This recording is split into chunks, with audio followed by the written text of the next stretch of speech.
I call the meeting to order. Good evening and welcome to the October 21st, 2025 business meeting of your Ashland City Council. We'll start with the land acknowledgement. We acknowledge and honor the Aboriginal people on whose ancestral homelands we work, the Ikirikutsum Band of the Shasta Nation, as well as the diverse and vibrant Native communities who make their home here today. We honor the first stewards in the Rogue Valley and the lands we love and depend on. Tribes with ancestral lands in and surrounding the geography of the Ashland watershed include the original past, present, and future indigenous inhabitants of the Shasta, Takelma, and Athabascan people. We also recognize and acknowledge the Shasta village of Quakaka, where the Crow lights, that is now the Ashland City Plaza. And Parks Commission Chair Bachman will lead us in the Pledge of Allegiance. I pledge allegiance to the flag of the United States of America, and to the republic for which it stands, one nation, under God, indivisible, with liberty and justice for all. Roll call, please, Alyssa. Sherrill. Here. Weiner. Here. Dale. Here. Lund. Here. Bloom. Yes, I'm here. Sorry. Bloom. Here. Adams. Here. Mayor Graham. Here. Chair Bachman. Here. Kaplan. Here. Gardner. Here. Hanson. Here. Duquesne. Here. And just so everyone at home could hear that, Councilor Duquesne is attending by Zoom this evening. So for mayor's announcements, first, if you have come this evening to speak to the council on any items, either on the agenda or not, the way that you will sign up for that is by taking a speaker request form from the wall on the back. You'll fill it out, making sure that you identify whether you are here to speak with us on a specific agenda item, or if you have come to speak to us tonight on something that is not on the agenda, that will happen during the public forum section at the beginning of the meeting. Please indicate that on the paper so that we can make sure we bring you up at the appropriate time. And also, please make sure that if you are putting your paper forward, that you do so by the beginning of the agenda item so that we can appropriately manage the time. You'll see this evening that we have both the Ashland City Council and also the Ashland Parks and Recreation Commission members here. This is the first of what will be quarterly joint sessions between the two governing bodies in Ashland. And what we've done is we've decided to do that so that we can both receive the financial report at the same time. We can have any discussions around financial issues together. And then we can also take up any particular topics of interest where the city and the Parks Commission have intersecting roles in some fashion, so that if there's anything that needs to be worked out between the two governing bodies, we have a public space and forum to do it. So welcome to the Ashland Parks and Recreation Commission members this evening. You'll also notice on your agenda that there are two specific sections of the agenda this evening. The joint session will go through the initial section that says new business. And then on your agenda, it will say the City Council business meeting will start after that. And at that point, the Parks and Recreation Commissioners will take their leave, and we will take up as a council any remaining business items that are ours to handle solo. So with that, welcome again, and I will pass it over to Sabrina to get us started with our financial update. All right, great. Tonight, our Interim Finance Director, Bryn Morrison, is here to walk us through the financial update. This will be familiar to some, but I'm glad we can do this all together tonight. So, Bryn, thank you. Good evening, Mayor, Councilors, and Parks Commissioners. I'm Bryn Morrison. I'm the Interim Finance Director. So we are presenting tonight the preliminary fiscal year 2025. We typically call it a fourth quarter financial report. However, it is important to recognize that it is a preliminary for the whole year, which we have presented to council before, but also I'm happy to answer any questions from council or from any of the commissioners as we go through this tonight. So in the packet for tonight, on page 32, is a revenue summary that shows that citywide revenue is down 3.3% from the previous year. And a main contributor to this is in the charges for services category. And I'm going to speak to this a little bit later in the presentation, but what transpired this year was in our delinquent processing for our utility accounts. We needed to reduce the revenue, showing that we were going to send a large percentage of the delinquent accounts to collection agency. So I'll go through that in more detail in the remainder of the presentation. But this shows you from year over year where the revenue summary is in thousands for the city. Transient lodging and food and beverage taxes. Transient lodging tax is coming in 10.1% higher than the previous year. The food and beverage is 6.2% lower than the previous year. However, we have an audit underway. We contract with a third-party company called HDL, and they are pursuing 21 different providers regarding the returns that they submitted for the fourth quarter. They seemed a little too low for us rather than what we estimated. So we have 21 audits that are underway right now. So when we present the first quarter of fiscal year 26, I can update. Hopefully, I'm hoping to have an update by the end of this week because we would like to get those figures if there is progress in those audits into fiscal year 25. We're right in the middle of our audit, so we would like to rectify those numbers if we do receive some favorable news. So the planning and building fees are 26% less in total than the previous year, and that's due to less activity. The community development director will be monitoring those fees, but the building fees do fluctuate throughout the year. The overall statistics of them, it's not a constant each quarter. So it's just something that we watch over the years.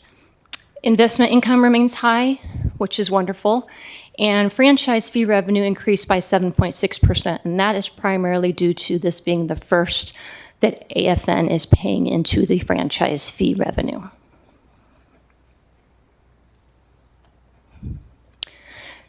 So now I'm going to speak about our accounts receivable and the collections on those utility accounts. We are constantly going through our delinquent processing, consistently going through our delinquent processing and collection efforts now that the utility billing staff is fully staffed. But there was a time where that unfortunately was not happening on a regular basis. And it actually started in March of 2020 with the pandemic. The governor gave us executive order throughout the state that we were to hold all delinquent processing and disconnection of accounts. It wasn't that we were excusing the debt, we were just limited in pursuing collection efforts. In July 2020, we resumed the delinquent processing, but then unfortunately in September with the Alameda fire, when that occurred, we then had to postpone again. It was determined as a city that we would not then resume delinquent processing until March 2022. And that was more of a notification only. It wasn't, we were disconnecting services. And August of 2023 was when, unfortunately, the utility billing staff lost almost all of their staff except one person. So the delinquent processing was delayed again. May 2024, we resumed delinquent processing and disconnection services and offered extended payment plans for those that were delinquent. January 2025, we unfortunately had staff turnover again in utility billing and had to postpone the delinquent processing then. In July, we started the delinquent processing again, and at that point, as of June 30th, almost $6.8 million was owed on utility accounts. And that does include current bills that are 30 days or less. They're not delinquent, they're still current. And that roughly is about 2.3 million. We bill about 2.3 million per month.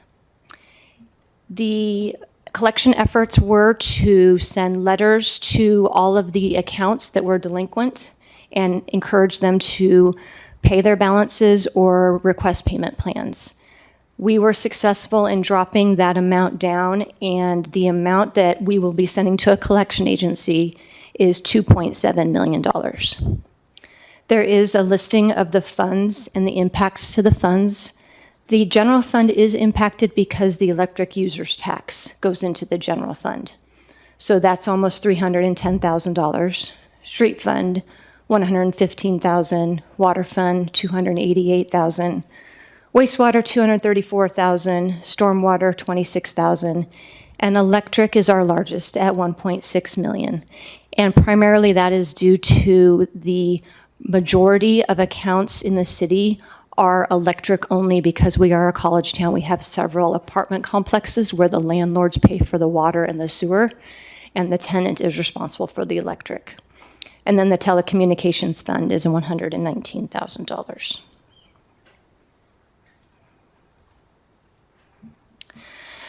So when we started pursuing the collection efforts, we entered into an agreement with the Department of Revenue.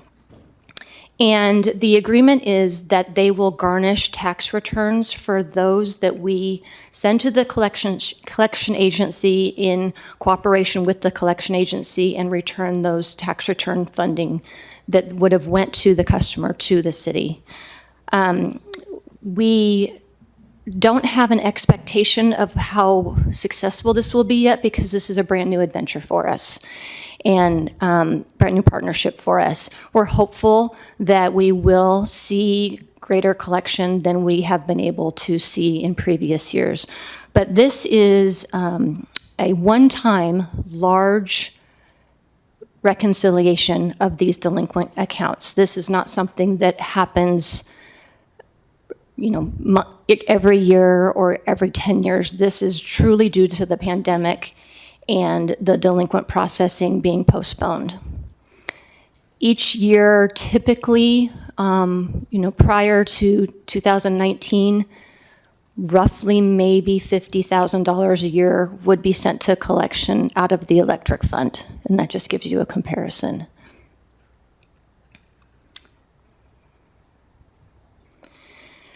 Expenditures citywide, this is presented on page 30 and 31 of the packet. And we are showing that all funds are in budgetary compliance. Capital spending and debt service is less than budget due to the timing of capital projects. This is a history of the enterprise funds, their revenues versus expenditures.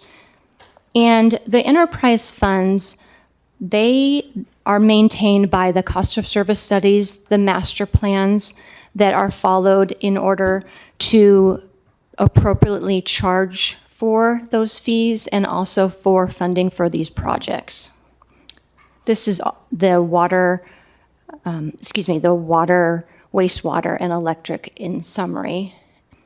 This is the electric fund, and you can see how revenue is in the dark blue, expenditures are in the lighter blue, has been able to maintain higher revenue in most years than the expenses. The water fund, and then the wastewater fund. The general fund is only being able to sustain its balance due to using some of its ending fund balance over the years. And we will not be able to continue this on. You can see the revenues less expenditures line on the slide to where we had to use the ending fund balance in the previous 2 years in order to balance the budget going forward into this current biennium that we're in now. The general fund decreased 1.7 million this last year.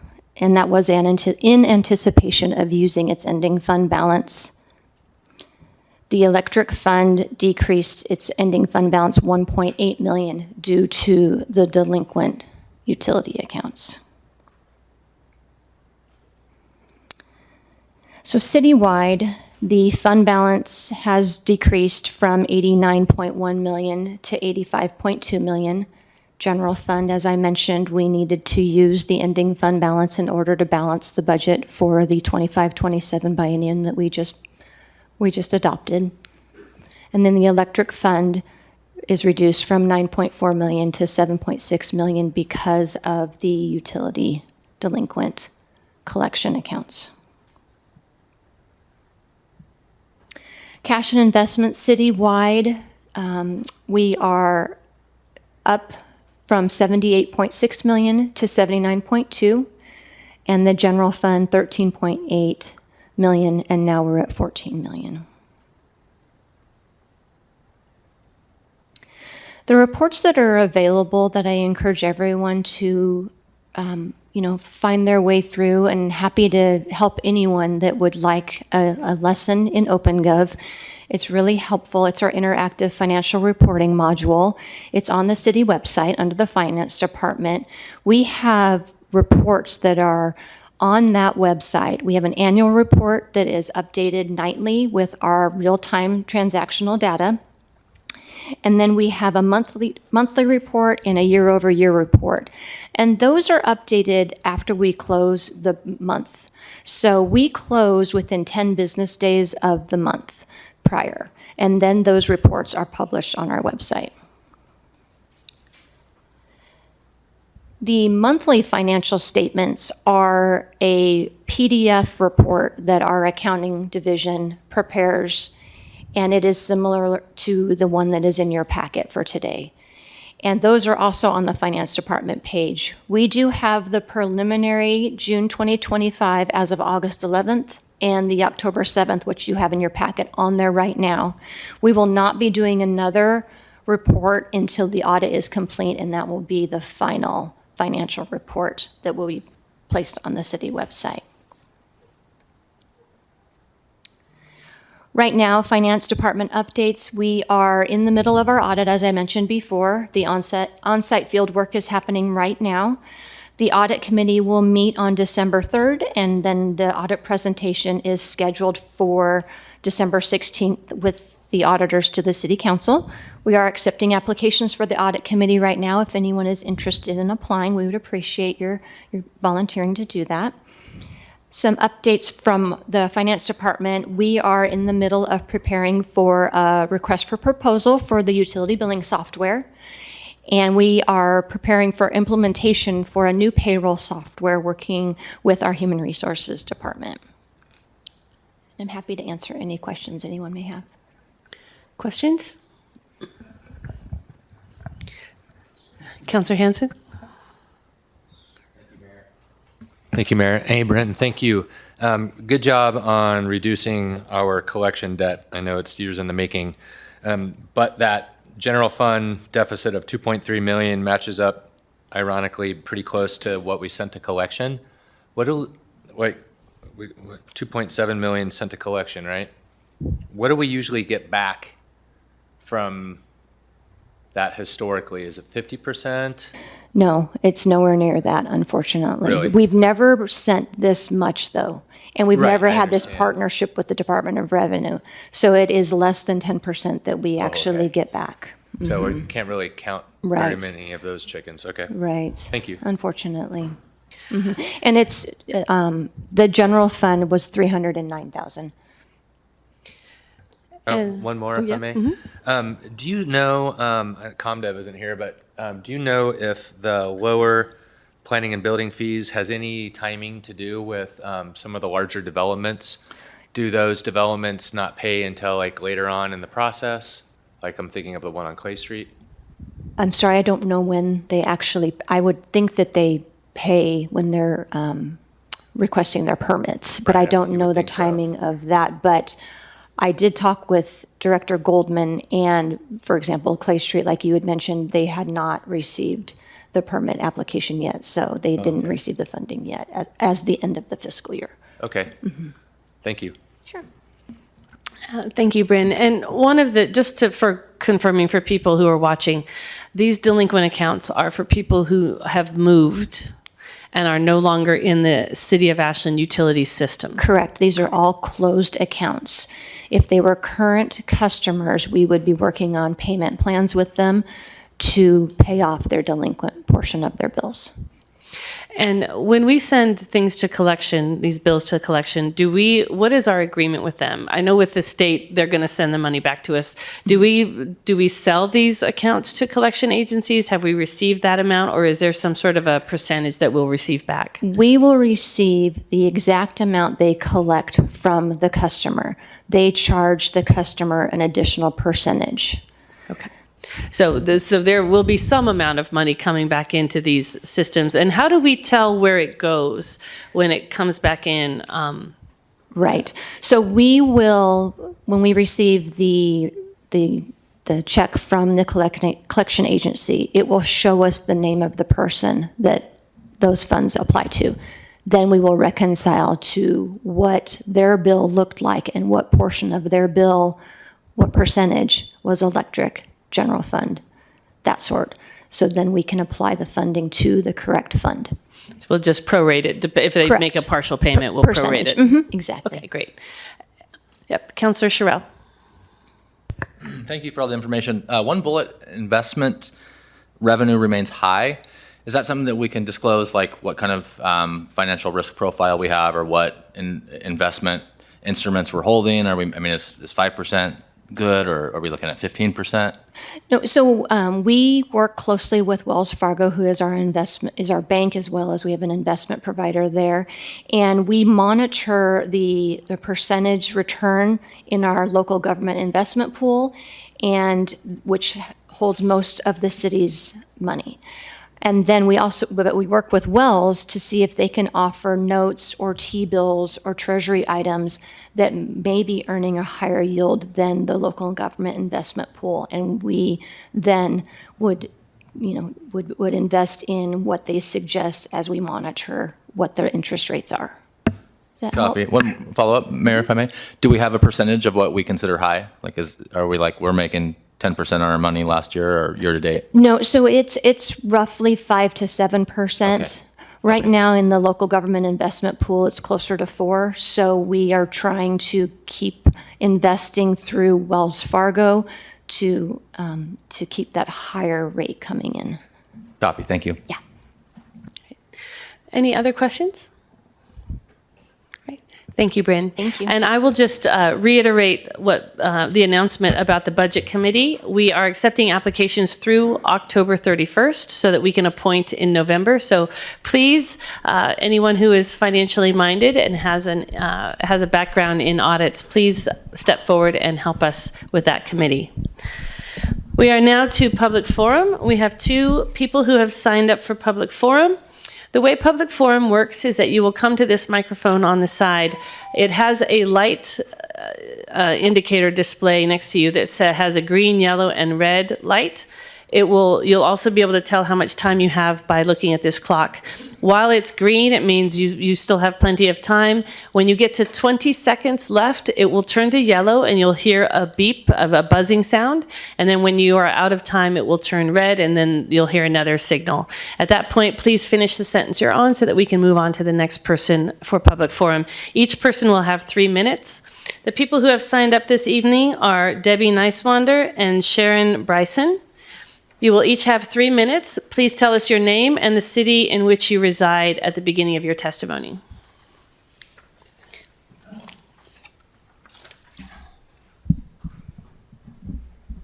Hello. Hi. My name is Debbie Nicewander. I live in Ashland. It's been 29 years now. And I do outreach and advocacy for our homeless community. And so tonight we have an appeal to council, and it seems like a formal process, so I tried to be as formal as I've ever been. So I'm actually going to read. So currently, the police department has been responsible for enforcing municipal ordinance and criminal complaints in our city parks. In addition to a citation, the police have the ability to expel an individual from any or all city parks for 30 days. And I am requesting that this ordinance 10.68.350 be amended to eliminate the ability to expel from all parks. And the reason being is all of our public restrooms are located in our city parks. And this prevents our homeless community access to a public restroom. Also, I feel it's excessive to issue an expulsion on a single violation. And for consistency, the park's expulsion should be consistent with the city's new ELIA civil expulsion ordinance that just passed, whereas it requires 3 violations within a 6-month period for an expulsion. That's it. So I don't know where it goes from here, but I've done my part. Now it's up to you to do yours. So thank you very much, and you have a good night. Thank you. Hi, I'm Sharon Bryson. I've lived in Ashland since 1990. I didn't prepare anything because I'm just here talking from the cuff. And it has to do primarily with our beautiful rocks. And I went to the Coffee and Conversation and spoke with some of the people sitting around the table here. And I mainly was interested in how that decision came to be. And so I was told that the decision came to be from, it was the Parks and it was Public Works and it was the city manager's decision. And in speaking with the city manager, I was told that the arborist had been consulted because I was concerned about the trees that are there. I believe that trees really need to have earth around their trunk. And so I was told that the arborist was consulted, and I was taken back. I was thinking, wow, I don't know any arborist that would think that would be okay. So I talked to Mr. Houston, Director Houston, and he was nice enough to say that he would connect up with the city arborist. And then on Monday morning, I was so grateful to get an email from Mr. Houston that said that the arborist said that those trees deserve a 2-foot ring around their trunk, and that would happen, and that they would be given some mulch around that ring. You've never made me so happy. But that being said, I also wanted to refer a little bit to a communication from, I'm not good about her name, the communications person. And she writes that this project is a necessary step toward improving the safety for both workers and the public. In addition, it aligns with one of the council's priorities for 2025-27, risk reduction, including wildfire risk mitigation and CEAP. And I really want to say, I know you guys all know, but using poison is as detrimental as anything can be for our streams. I'm so sad that our birds and our insects don't get to have those bushes. I know that there were fire danger bushes there, but there's a lot of other plantations that, thank you. Oh, you have 20 more seconds. You really want to hear me for 20 more seconds? We do. Thank you. We are now to new business, the review of APRC pros plan. All right, so Director Houston is going to walk us through what him and his staff have been doing with APRC regarding their strategic plan. Thank you. For the record, Rocky Houston, Ashland Parks and Recreation Department Director. So our strategic plan, Parks, Recreation, Open Space, and Senior Services Plan began, seems like in a distant galaxy, long ago, back in September of last year. So tonight we're going to review the planning objectives and process, review a summary of the community input to date, and talk about next steps and any questions, and hopefully an answer to after that. So we had 6 phases to our planning process. We started with initiation. We're currently starting the draft master plan phase, so the second darkest green on the right side. Through that process, we developed our plan objectives and mandates, looked at what we had to do. We went and reviewed our existing conditions, community survey, moved forward to a needs assessment and a level of service analysis. We had our interim meeting, or our community values meeting, where we had a survey on community values, started to review our capacity as a department, and a resources analysis, what resources we have available.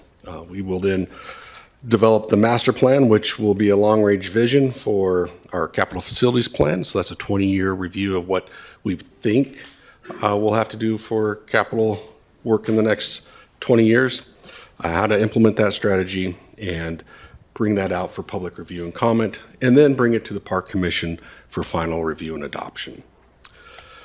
The strategic plan and the planning and implementation process is our strategic plan is going to cover 10 years. We're gathering the information. We'll be developing 2 types of goals: strategic goals and service level goals. Once we have that, then we'll utilize the strategic plan to develop our budget every 2 years, as well as our department plans and capital improvement plans, which we update every 2 years for a 6-year period. Then it's just business as usual. We, as a department, every day put our boots on, our slippers on, our badges, and go out there and perform our programs, our services, our projects, and operations in alignment back with those biennial goals and budgets, as well as that 10-year strategy. And then when we look back in 10 years, review again, assess where we're at. Of course, we're always going to be looking at that, and then we'll start the process over again. Goal development, some of this may be, of course, the Captain Obvious stuff, but that's how I work, because I need to make sure I know where I'm going. So we want to develop goals that provide measurable outcomes and provide a strategic direction, so that we know where it is. We have a rope that's pulling us along as we move forward over the next decade. Because we need to be able to report back, give ourselves a letter grade, and ensure as new things come along that we're still in alignment.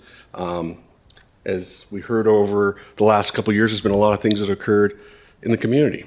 Some of them, many of them not, we had any effect over. However, we still have to do business. We still have to, for my business is put smiles on faces and get people outside doing fun stuff. And so how do we make sure that we're still doing that? So what we've done and are doing, I should say, in developing those goals is we've taken those community values and current utilization survey and information through all of our process. We've looked at our capacity as a department, what resources we have available, and we look at existing plans that are adopted and benchmarks to help influence and direct what our goals will be. Those goals, again, are 2 types: strategic and a service level goals. The strategic goals are to provide direction and purpose. Ultimately, they're in alignment with our mission, our vision, and our values. They're focused forward for the future, and they should help us guide in allocating our resources, developing our budgets, our programs, and projects to create that transformational outcome that we've identified in our strategic plan. They should be actionable. So we have objectives, and actions, so we know that we are making progress towards that achievement, and they're measurable. So we've achieved something, or when we go out and do a survey, we have a satisfaction rating of X. So people like using our restrooms. 95% of people think they're clean. People like our parks, whatever that satisfaction rating is. A service level goal is a measurable outcome. And so it's a methodology that allows us to determine our adequacy as our population changes, as our demographics change a lot. It can change with it. And it's usually a ratio of something to 1,000 residents. It allows us to benchmark against other communities to see how we're doing in comparison. We're going to set our own goals, but still it's always good to see how we are in alignment with whether it's the nation, communities under 20,000, or just Oregon communities. I'm going to go through a real quick summary, high level, of all of the community data we've collected and the community values survey data as well. So, demographic snapshot. Census has been a while ago, back in 2020. I believe they're doing a new one in 2025. But we had 21,360 residents, I should say community members. 65% of our population had a bachelor's or higher degree. We had almost 11,000 housing units, 10,264 family units, households. Our median household income was about just under 72,000, 54.7% employment rate. Health, 5.8% without healthcare coverage, and we had 1,616 residents who identified as Hispanic or Latino. When we look at ourselves age-wise and sort of demographically, on the right is by each sort of 5-year age group from under 5 up to over 85. Blue is boys, yellow is females. We are 8 years older than the median age in Oregon as a population. Our over 65 population is 8 percentage points higher than the state of Oregon. Our poverty rate is almost 6 percentage points higher than the mean in Oregon. For our programming, we kind of break down people into 3 groups. Youth, under age 18, which is 17.5% of our population. Adults, 19 to 50, 34.3%. And older adults, over the age of 50, 48.2%. So most of our population is my age or older. Seems pretty consistent when we go around. And that means our programs are going to look different than other communities. When we look at our, we've had a goal of having a park within a quarter mile of every community member's residence. As you can see here, if it's a pink, it's every property we own that's a parkland, that's a quarter mile buffer. So I would say 80 to 90%, 85 to 90% of the community has a park or multiple parks within a quarter mile of where they reside. We've been doing really good over the last 110, 16 years in meeting that level. When we look at where low income and people of color are in the community, which helps us then look from a DEI perspective, and as well as looking at where we place parks and certain recreational activities. And I'll try to get this to work. So the darkest color here is the highest percentage of low-income residents, so that's a 90 to 95 percentile. This second lower color here is 80 to 90%. This looks tannish up on this screen. It's sort of a peach color. Other places, this is 50 to 80%. And then these cross hash areas here around the university and up here in the north part of town along Riverwalk and over to Ashland Creek Community Park is where we have people of color at a higher than 50% ratio. And this is based off of the social justice layers that they have for reviewing. When we look at our capacity and the number of acres that we have, and you may have seen this in the past, the orange bars represent the number of employees, full-time equivalent we've had from 2000 to 2023. As you can see, they started out at just under 32, rose to just under 51, and we're at 35. We're at 39 FTE today. Well, positions, we have, I believe, 36 positions actually filled. During that same period of time, our acreage started out at 637 acres and rose to 811 acres. What that shows me is during that period of time, we had a 25% increase in the number of developed properties that we had to manage, and a 36% reduction in staffing to accomplish those goals and objectives. We looked at a maintenance management plan, which is essentially a way to identify all the tasks that you need to do for every asset that you have, the time standard that's set for doing each one of those tasks, the number of times per year or per month that you do that. You add all those hours up, and that equals the number of hours per year to do routine maintenance. Our MMP identified just under 140,000 hours of routine tasks that need to get accomplished. And we have just under 46,000 hours in staff time to accomplish that. We use contractors, seasonal, and volunteers.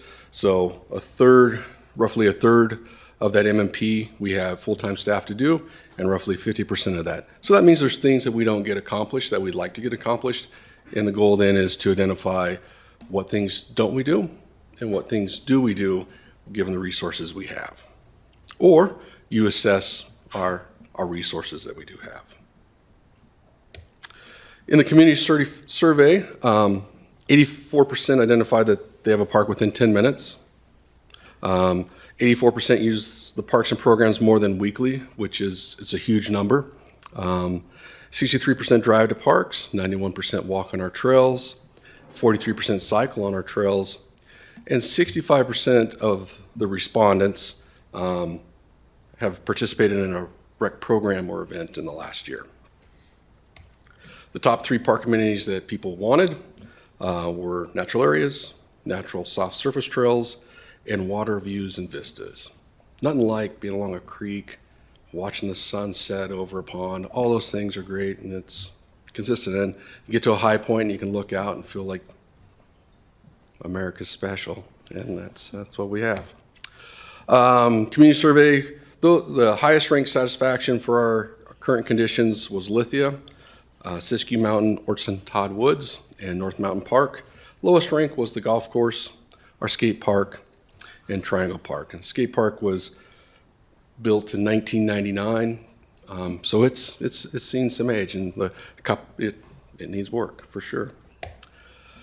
Top priorities, clean. So we had a list of identified items pre-selected for you to choose from, and when we looked at the survey that way, highest priority was clean and well-maintained facilities, natural or dirt walking trails, and free of charge recreational opportunities. The lowest priority were separate areas for older adults to be with others their age, free Wi-Fi, and picnic areas and shelters for large groups. We asked a couple key questions based off of information we had heard through the community. So very simple, yes, no, or doesn't apply to me, no answer. Do we need more tennis courts? 44% said no, we don't need more tennis courts. Do we need more pickleball courts?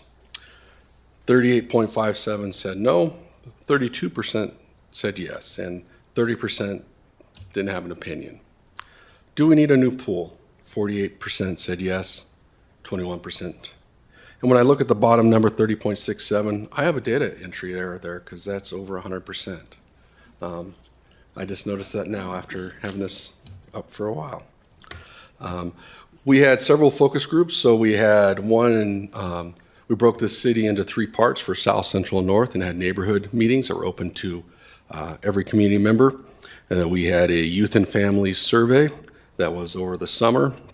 I think we had a little over 200, I think it was 200 respondents for that. We had a livability and economic development survey and review. We didn't get the responses we want, but we did look at some additional surveys that were in 2024 to help inform that information. We had a focus group on trails, natural resources, recreation, and senior services. Each one of those is we selected from key partners, users to bring in, and had invited 30 to 50 people to each one of those, and we had anywhere from 15 to I think about 25, 26 attendees in those. Our last survey that we did was community values survey. So we looked at, had a list of items. The three highest ranked were maintaining existing parks and facilities, meet recreational needs of the community, and operate youth recreation programs. The lowest rank was operate the golf course, invest in equipment, et cetera, that reduces fossil fuel usage, and operate ice skating rink. We then asked, hey, let's give you $100, and how would you spend it across all these different programs and options we have available, whether that's projects or operation and maintenance. 25% said, let's put $25 towards maintenance and repair of existing parks. And then as you notice, it's 7 to 14 or 17%. Everyone wants everything. So that doesn't make our job any easier, does it? You know, do everything, please. So we asked, well, how would we fund that? So here's some different tools that we have when we said which, Likert scale, how would you like to think of these different, so transient lodging tax was ranked highest, general fund usage second, and food and beverage reauthorization. The lowest ranked were a parking fee, a special district, or a park levy. We then asked another one in prioritization, the top three, but that's out on the webpage if you want to look at those results as well. Then we looked at community value survey, so we put two great things together and said which is more important, what's a higher priority or value for you. On the left side in the bold text is the priority. So limited use of pesticides, 74%. We'll go to the next slide and it's going to be completely opposite. So it's interesting sometimes just how you ask the question. Sport, and that's versus reduced programming or reduced maintenance of parks. Sports fields over pickleball, youth recreation over senior recreation, trails over pickleball, pool over dog park, youth recreation over adult recreation, youth sports over adult sports, maintaining parks over the pool, trails over the golf course, pool over pickleball, trails over pool, low-cost, high-use programs and parks, 95% versus high-cost, low-use programs and parks, 5%. So that top one there says no reduction, I'd missed that one, no reduction in recreation programs, no use of pesticides. So we changed the words just slightly, asked the same question, and it flipped. It's interesting. But again, these are to help us, again, try to identify what are those values.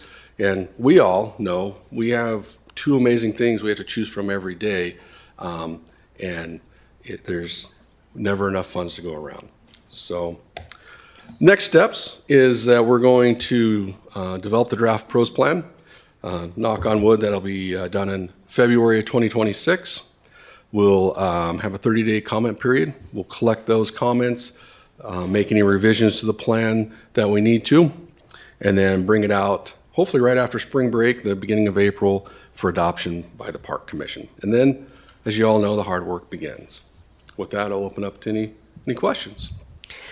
Councilor Bloom?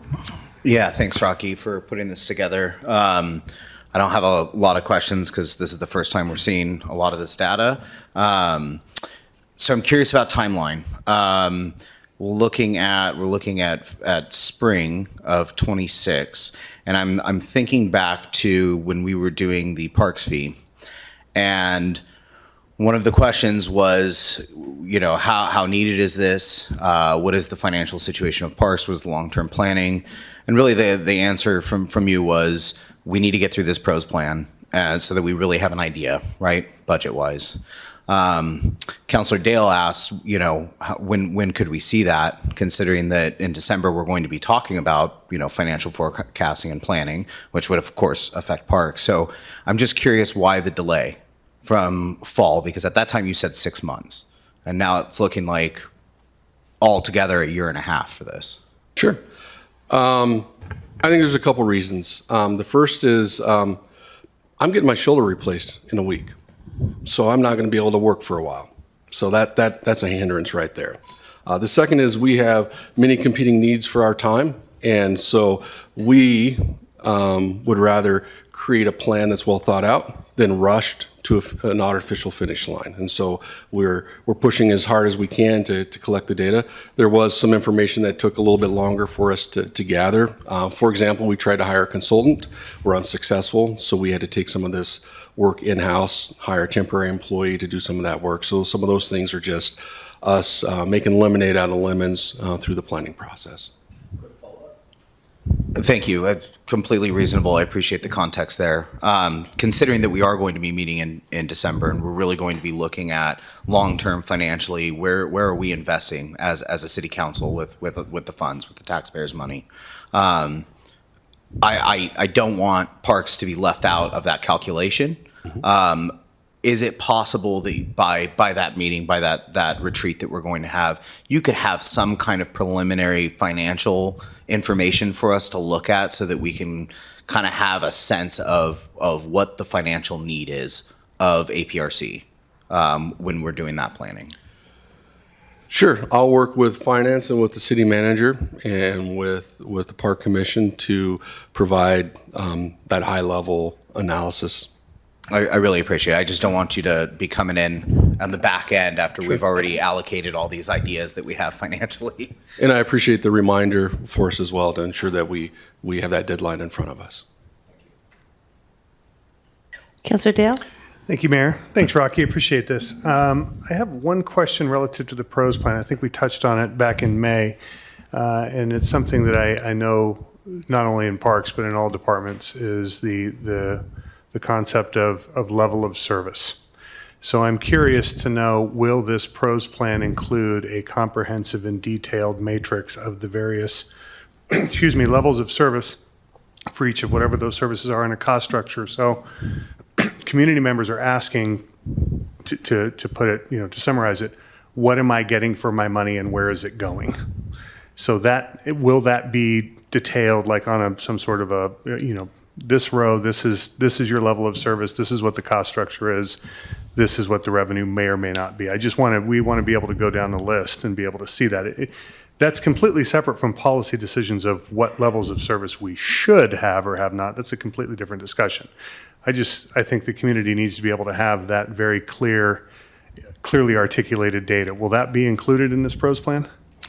That's a good question. And I think there will be data. We will have service level goals in regards to parklands, program levels, and facilities, trail miles, as well as looking at our operational service levels. Are we going to have the level of detail that you'd referenced and provide the minutia of detail that you're referencing?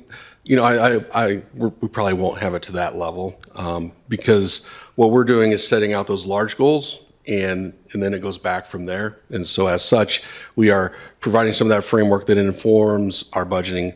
I don't think our strategic plan is set up to get down to the cost per thing for all those elements. I think it's looking at what is our service level for programs, what are our resources, what is our capital facilities plan. So on the capital side, we'll have some better numbers there to kind of forecast that out. So we will see if it's close to that level and meets the community. And through that process, I think we'll continue to have to move forward through each biennial budget to work through that stuff. So it's, and I look to Sabrina to see if I'm missing the mark on that a little bit. No, and I think I just want to set expectations for the retreat as well as how we get at this data. And I think, APRC and the Parks and Rec Department have had goals. This is kind of redoing and revisiting the community about their goals. So, for all of our departments, we can, take, if the general fund is a circle, what amount of pie is parks, what amount is fire, et cetera. And then you can break that further down into this is the amount of money that's going to recreation, this is the amount that's going towards park maintenance, et cetera.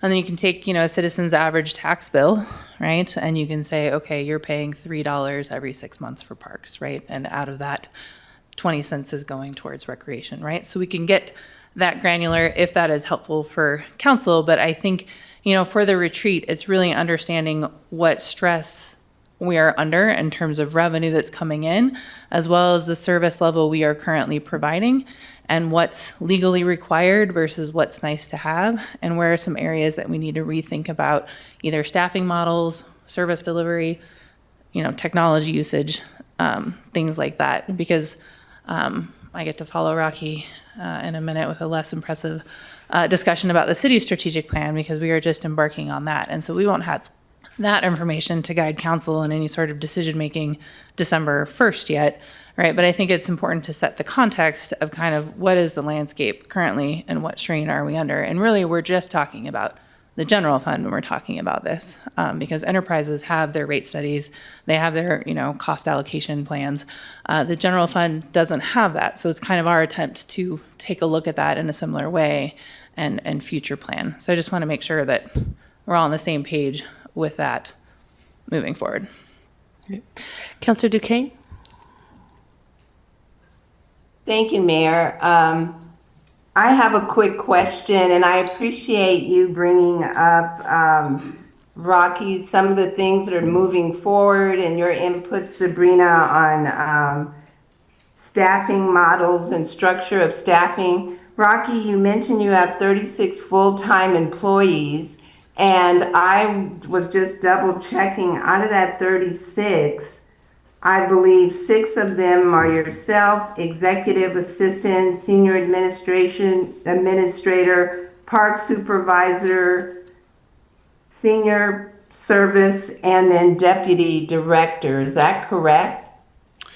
We have 11 managers. Many of those are working managers out in our current setup, yes.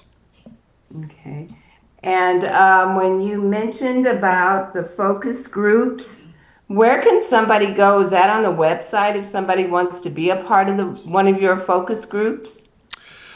Unfortunately, all those focus groups have been completed. We did not do an open recruitment. We took a list of all of our partners and looked at local community elements, participants, and used staff to then send out a large email out to different individuals and invite them to it. Okay, because I was just thinking with your focus groups, it might be nice to have different voices at the table and not the same people all the time, to bring in different ideas. And something that when I was looking at your slide presentation and all the goals and that you have your strategic plan and moving forward, I believe one thing that might help that be more successful and be measured in what we're doing and moving forward is to be able to have that monthly report that is supposed to come to council from parks. That monthly report would be very valuable, and then when we do have retreats and when council gets together, I believe it would save more time and we'd be more informed. Sure.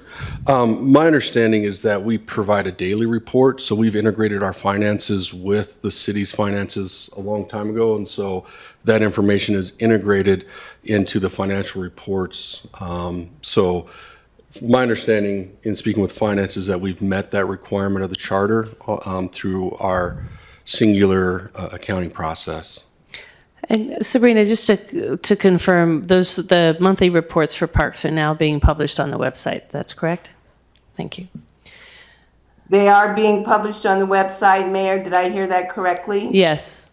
And so, but the finances, Rocky, I heard you, if I'm right, you said that they are part of what the city is doing. So it's not separate. Is that correct?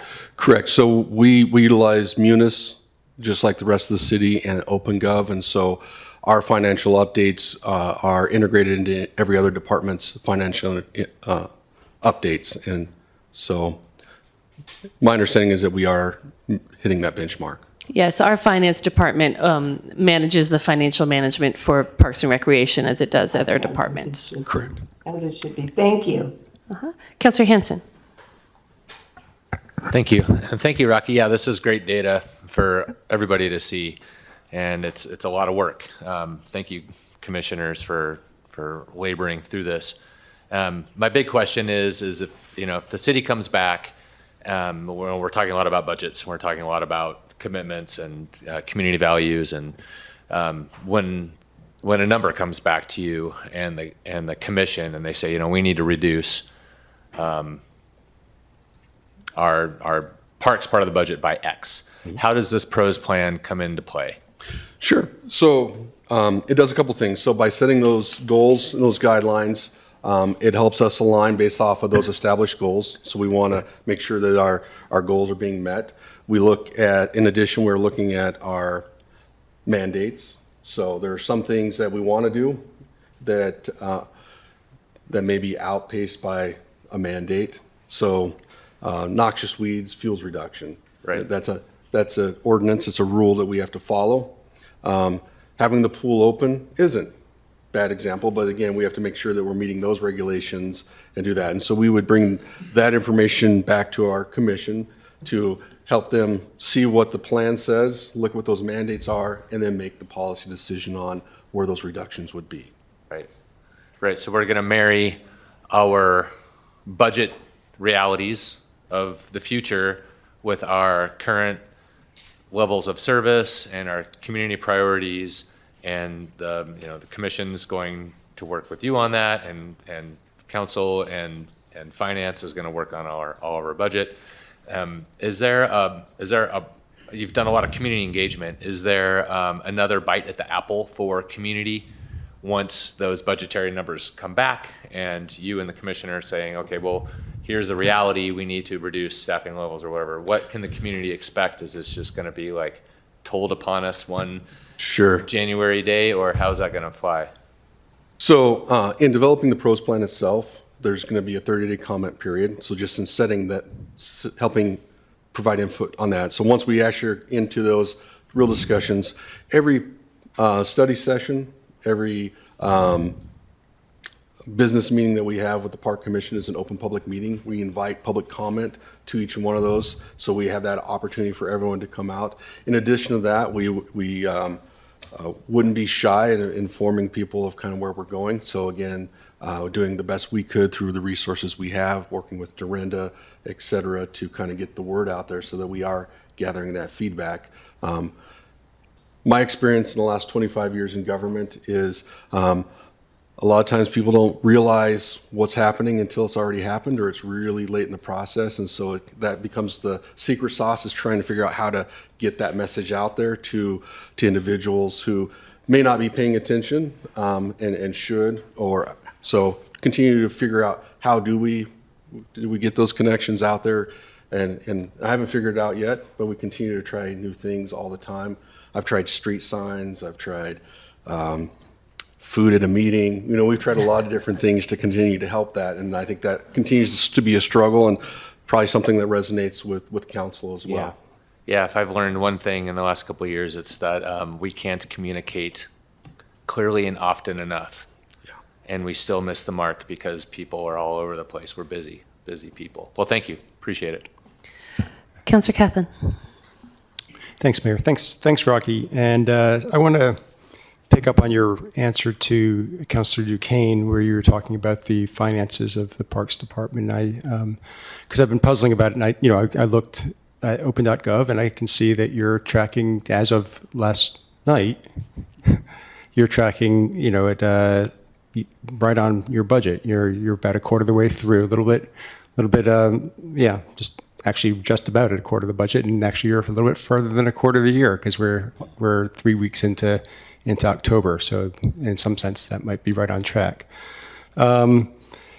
But I'm a little worried about it all, because back in the spring when we had this conversation, my recollection is that the Parks Department had lived within its budget for fiscal 25, but that we were presented with a situation where for fiscal 26, the costs were going to be more, and that in order to fund the gap, we needed to approve a parks fee. And we had a couple discussions. I think we had 2 or 3 meetings about it to talk about a parks fee, how much it should be, and all of that. And it was a difficult decision, but we ended up adding a parks fee, a brand new parks fee, to each household that we assess on our utilities, because we have a utility system. We don't have to send letters to everybody with a bill for a new fee, like Councilor Dale pointed out would happen in municipalities that don't have a utility that they operate. But what we ended up doing is applying a fee that has a sunset of 2 years. So I'm trying to get my head around how you're planning with your PROS plan, the strategy going forward, operating today, trying to make sure, taking advantage of that $1.4 million that is here today, gone tomorrow, to really to preserve the services that we have now. But at the same time, identify how you're going to be shrinking now a year and 9 months, well, a year and 8 months and change, to get into a smaller budget. And I don't see how you're doing that within the PROS plan. So Sure.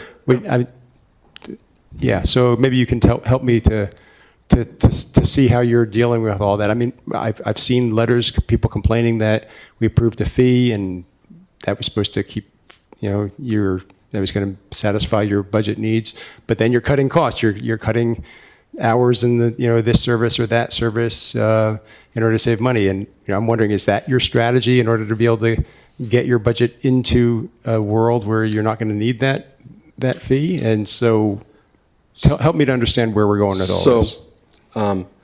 What I recall at that meeting is all 13 of you are part of the solution. I'm just one member of that team. Right. So what I heard is these two elected bodies are going to come up with a solution. So yes, it's my opportunity and the city managers to do the legwork to help work through that. But there are many options in front of us, and time is slipping away. So when we sought the additional funding, it was to bring on 2 assets and to ensure we had staffing for the East Main Park versus closing it. And there was a couple other things, but a lot of that was not related to us just trying to keep our balanced budget. And through that process, I committed to follow the budget guidance that we had, which was still about a $500,000 reduction in our operations, regardless of that additional funds. So through that process, we have continued to stay focused on ensuring that we're providing the highest level of service, keeping things open as the way they were historically, the best we could. So we reviewed the operation of our spray pad. We identified if we shortened it by 2 hours, we could save staff going there. We don't have that many staff going there an additional time and doing chemical checks per Oregon Health Authority. So 2-hour reduction allows us to not to do other things like clean restrooms and do those sort of things. So there's a way that we were trying to do the best of both worlds. We looked at our irrigation cycle, identified our neighborhood parks, pocket parks, to have a lower irrigation rate to reduce our irrigation by 20%. The goal there is that that's not going to impact the experience in Lithia Park or on our sports fields. So we're looking at all different operational things. We looked, and you're stealing my thunder for the next part of the element. I realize that now as I'm hearing you make these comments. There was many things that we're looking at that are iterative processes that we continue to try to be more efficient and effective. And so we're doing lots of things to keep within our budget. So we know where the mark is. Last fiscal year, last biennium, we were under budget. We wanted to do that to make sure that we had as much money on the table for all of us as we move forward. So we continue to try to make sure that we're keeping things safe and open, yet at the same time living within those means. And so if that's all we're doing, you're right. We are not going to solve a $1.4 or $1.7 million budget ledge by making small issues, but they all add up.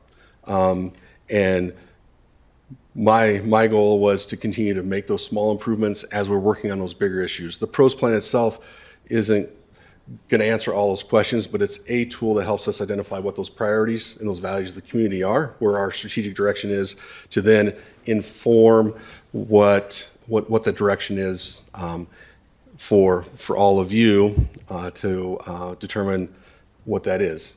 That could be, we make bigger reductions because there isn't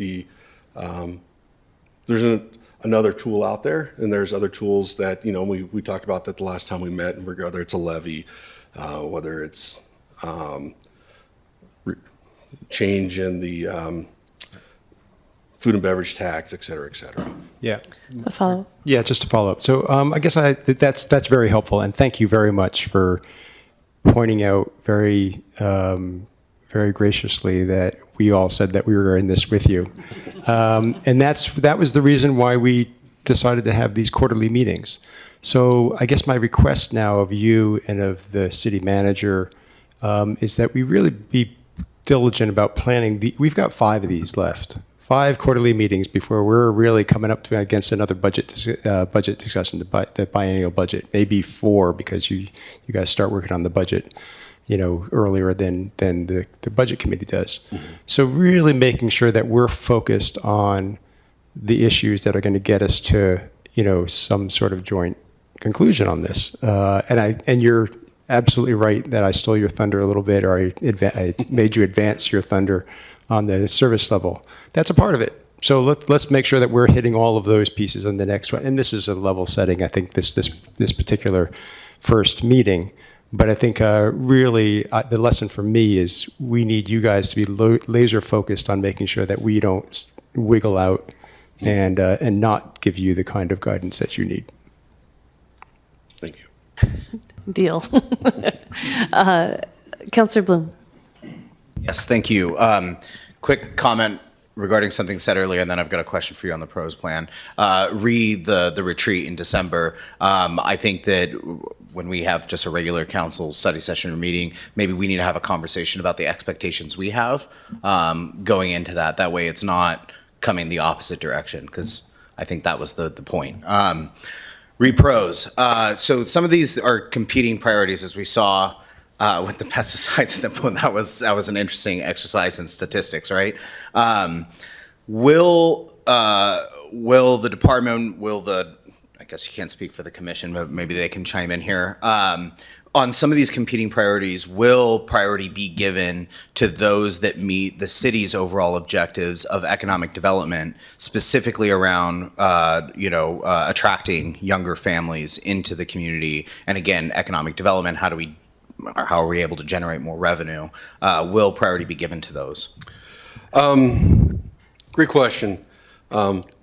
So my philosophy is that our focus in Parks and Recreation is our community members, which equals livability, which equals an economic. So I think our priority is to make sure that our community members are getting safe and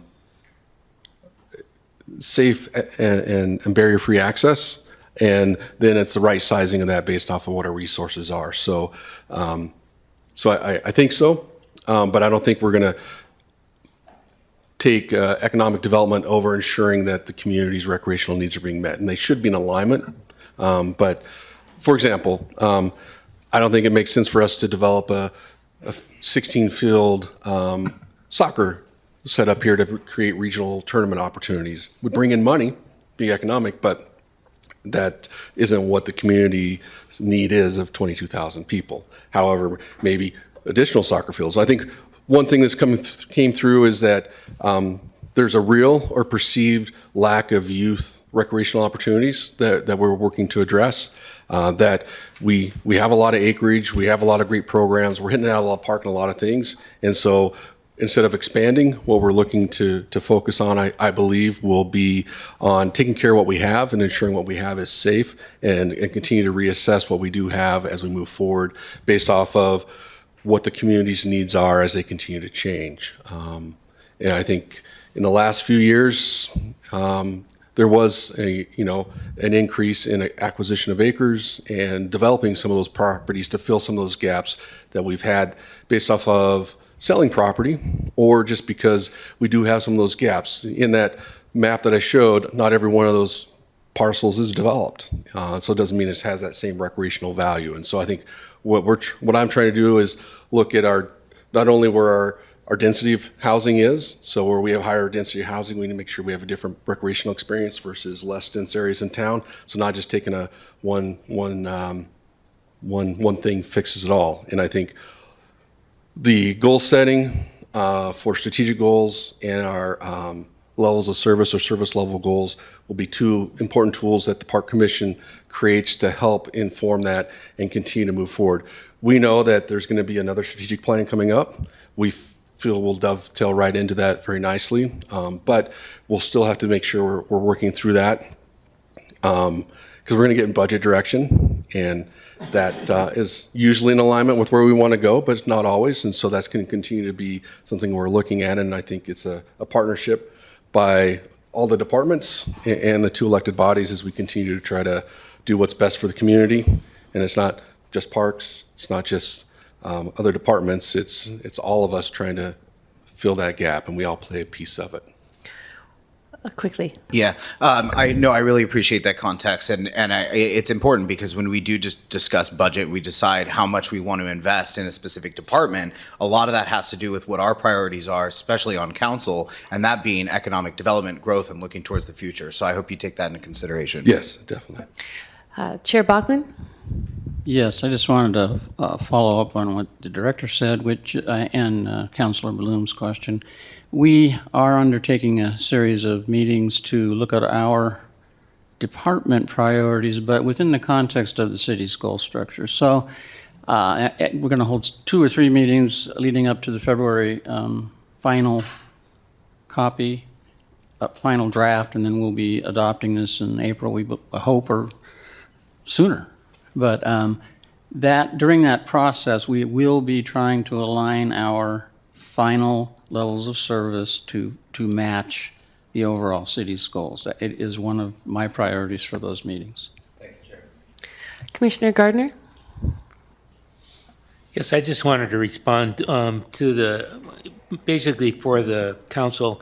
So probably in the last 6 months, we've had more outreach to the community than I can recall, probably in the last 10 years of, trying to find out what the community wants, trying to assess what's important, what isn't to them. And I think I just want to make it clear that that's the only way we can really determine what we're doing and where to put our energy is by evaluating what people are saying to us.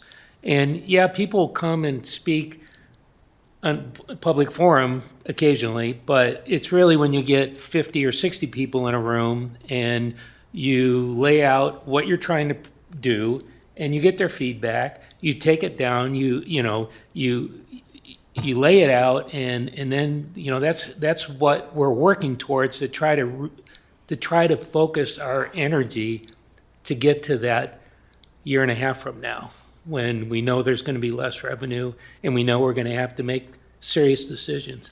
The other thing I just wanted to say real quick is, everything that Parks does is about economic development for the most part. Whether it's a community park here that's going to service a neighborhood that's underserved, whether it's trying to add a trail someplace so that people will come to our town and use our facilities. I mean, really everything that we do builds for economic development. That's it. Thanks. Councilor Hanson? Yeah, along those lines, I just wanted to give kudos to director and the commissioners when we were faced with the budgetary problems at East Main Park. It was a solution between moving some capital improvement money around, deputy director taking some TLT funds and moving them around. I mean, it was that, like, we're all in this together. Let's find the money. Let's do it. Because like a wise person once said, nobody's coming to Ashland because of our amazing first responders, right? Like we just assume that, you show up somewhere and the police and fire. But what we're, the other thing that we're spending a lot of money on is parks. And that is totally economic development. It's livability, it's equity, it's all that stuff. And when we get creative and we prioritize as a group, we can find a lot of resources, and we can get the community behind what we're doing when we over communicate and we have this engagement. So, you know, shifting priorities from a park within every quarter mile to, you know, to what you're doing now is really amazing. And I think what we saw at East Main Park and, you know, your comments, Commissioner Adams, at the vote was like, look at what we can all do together when the city and the parks and management come together and you know, make some mountains move. So kudos to everybody. And I know it's going to be hard because there's less money and more things to do perhaps, but you know, we'll get through this and we'll do it better together. One quick question, Rocky, and that is, I know that when we were talking about potential cuts earlier in the budget process, we had a number of people come forward who had community organizations, and they said, rather than cut that, you know, let us manage that for you. But specifically around the community gardens, I know there were conversations around trails, and that there's organizations that can help with that. To what extent does the PROS plan look to those community partners to potentially deal with some of the missing hours that we have for maintenance, or for some of those other needs, potentially, you know, securing external grant funding or whatever that might be available to a nonprofit that's not available to the city?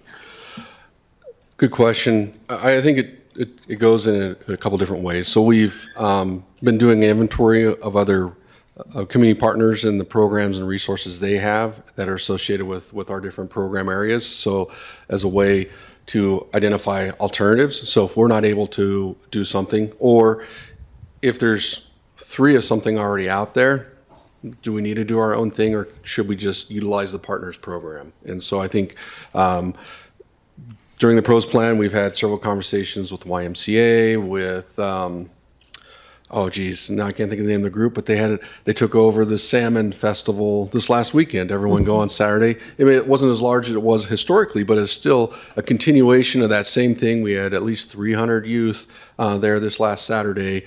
Continue to move that thing forward, and hopefully it'll grow and continue in its own life. But it was a way to where our resources were tremendously reduced, yet we still had that opportunity out there for the community. And so I think there's going to be a lot of that legwork that's going to continue to move forward as we continue to identify those partners or those volunteers who are willing to step up in that moment of crisis. For our community gardens, we had several meetings and identified that our management and our engagement, we're going to change and try that out. So we'll have a lower cost and have the same programming there is available. So it's continue to trial and error as we move through those things. Great, thank you. So we do have one community member who has signed up to speak to us on this issue. Linda Peterson Adams, you'll have 3 minutes at the podium. Again, please say your name and the city in which you reside when you start your testimony.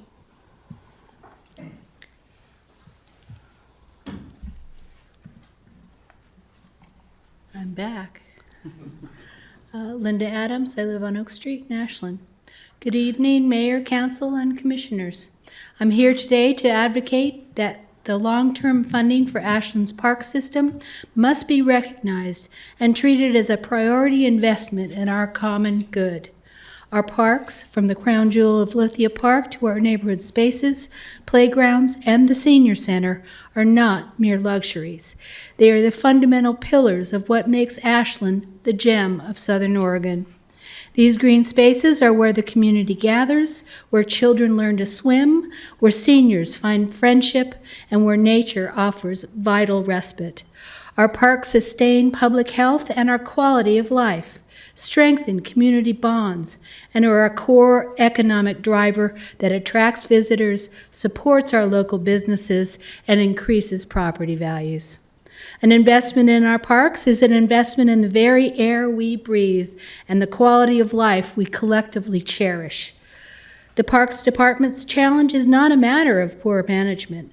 It's a structural funding crisis driven by 2 unavoidable realities. First, Operational costs are skyrocketing. The price of everything from specialized labor and PERS liabilities to materials needed for maintenance is increasing at rates far higher than the modest revenue increases the city receives. This creates a growing, unsustainable gap in funding for essential day-to-day operations and critical deferred maintenance. Second, our hands are tied by the state. The truth is that the city of Ashland lacks the robust and progressive revenue tools available in other states. State measures like Measures 5 and 50 severely restrict our ability to use the property tax base, our most stable, equitable funding source, for essential operations. We are effectively prohibited from implementing a broad progressive sales tax, wealth tax, or even a second, third, or fourth home property tax. This forces us to rely on the current food and beverage tax, and unless this revenue source is replaced by a dedicated, reliable funding mechanism that reflects the park system's status as a common good, one that represents a shared responsibility for our shared future, we must extend it beyond the 2030 sunset date.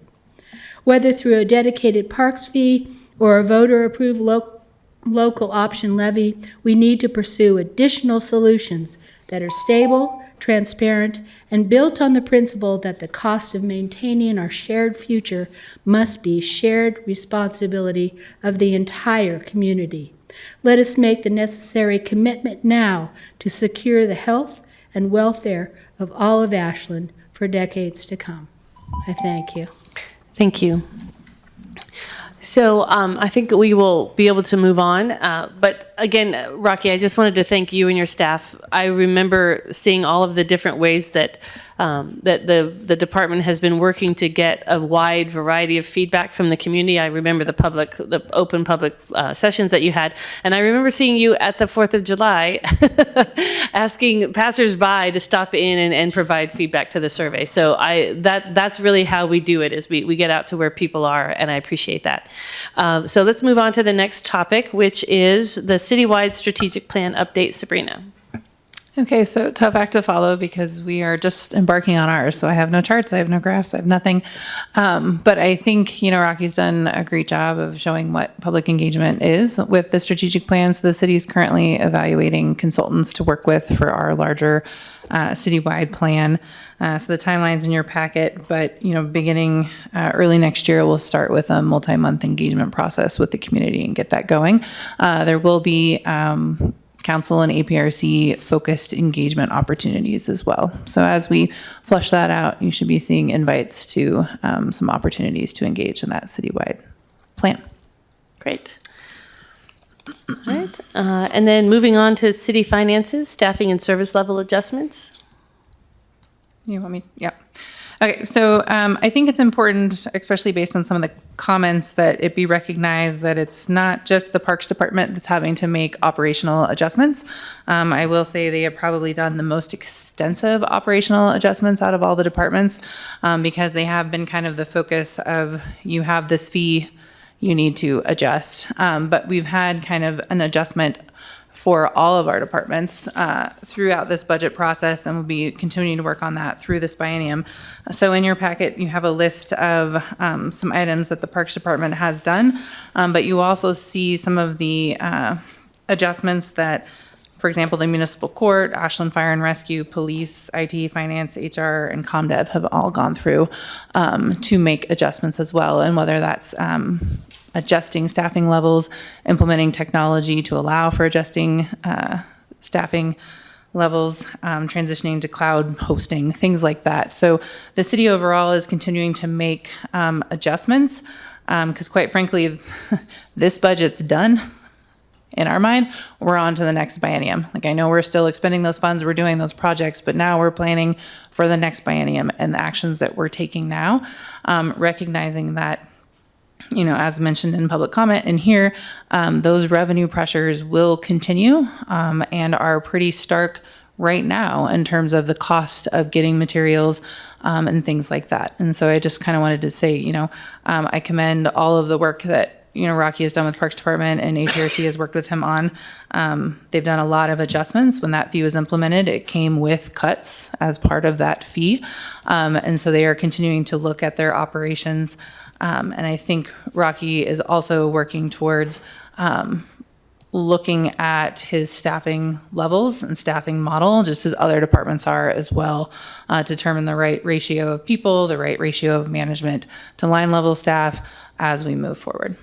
Rocky, I don't know, did you want to add anything to that? No, I have some slides. I have some slides, of course, because that's, I bet you that's do. Okay. what I do. So to start off with, per the charter, the Parks Department has a millage rate of, I think, $4.50. The whole city's millage rate is $2.62, $2.82, and I think we're about 62 cents of that today. And a lot of that has to do with Measure 5 and Measure 50. Back in fiscal year 1999, we were roughly 35% of the general fund budget. Today, we're 14.37%. The lines below is roughly what our budget is. We have continued to have a pretty flat budget. Actually, but we're 59% less of the general fund as a percentage than we were 25 years ago. When we look at this, I know there's a lot of numbers up here, but if you look at our budget by biennium, our adopted budget, this number has changed. I didn't update it, I apologize, but this information before is about I think we're now at 15.8 million, 15.7 million instead of 14.4. Our average cost over 2 years for staff is $263,000. When you look in 97, 99, 2000, 2008, you'll see that we actually had an adopted budget higher in 07 and 09, higher in no inflation. But when you include inflation, it's almost $10 million higher. Our FT count was higher. We have a phone ringing. And our average cost per employee was almost half of what it was 20 years ago, or more than that 20 years ago. So our costs continue to rise, yet that's a 42% reduction in dollars, in today's dollars over that period of time. Yet I think we have an amazing system.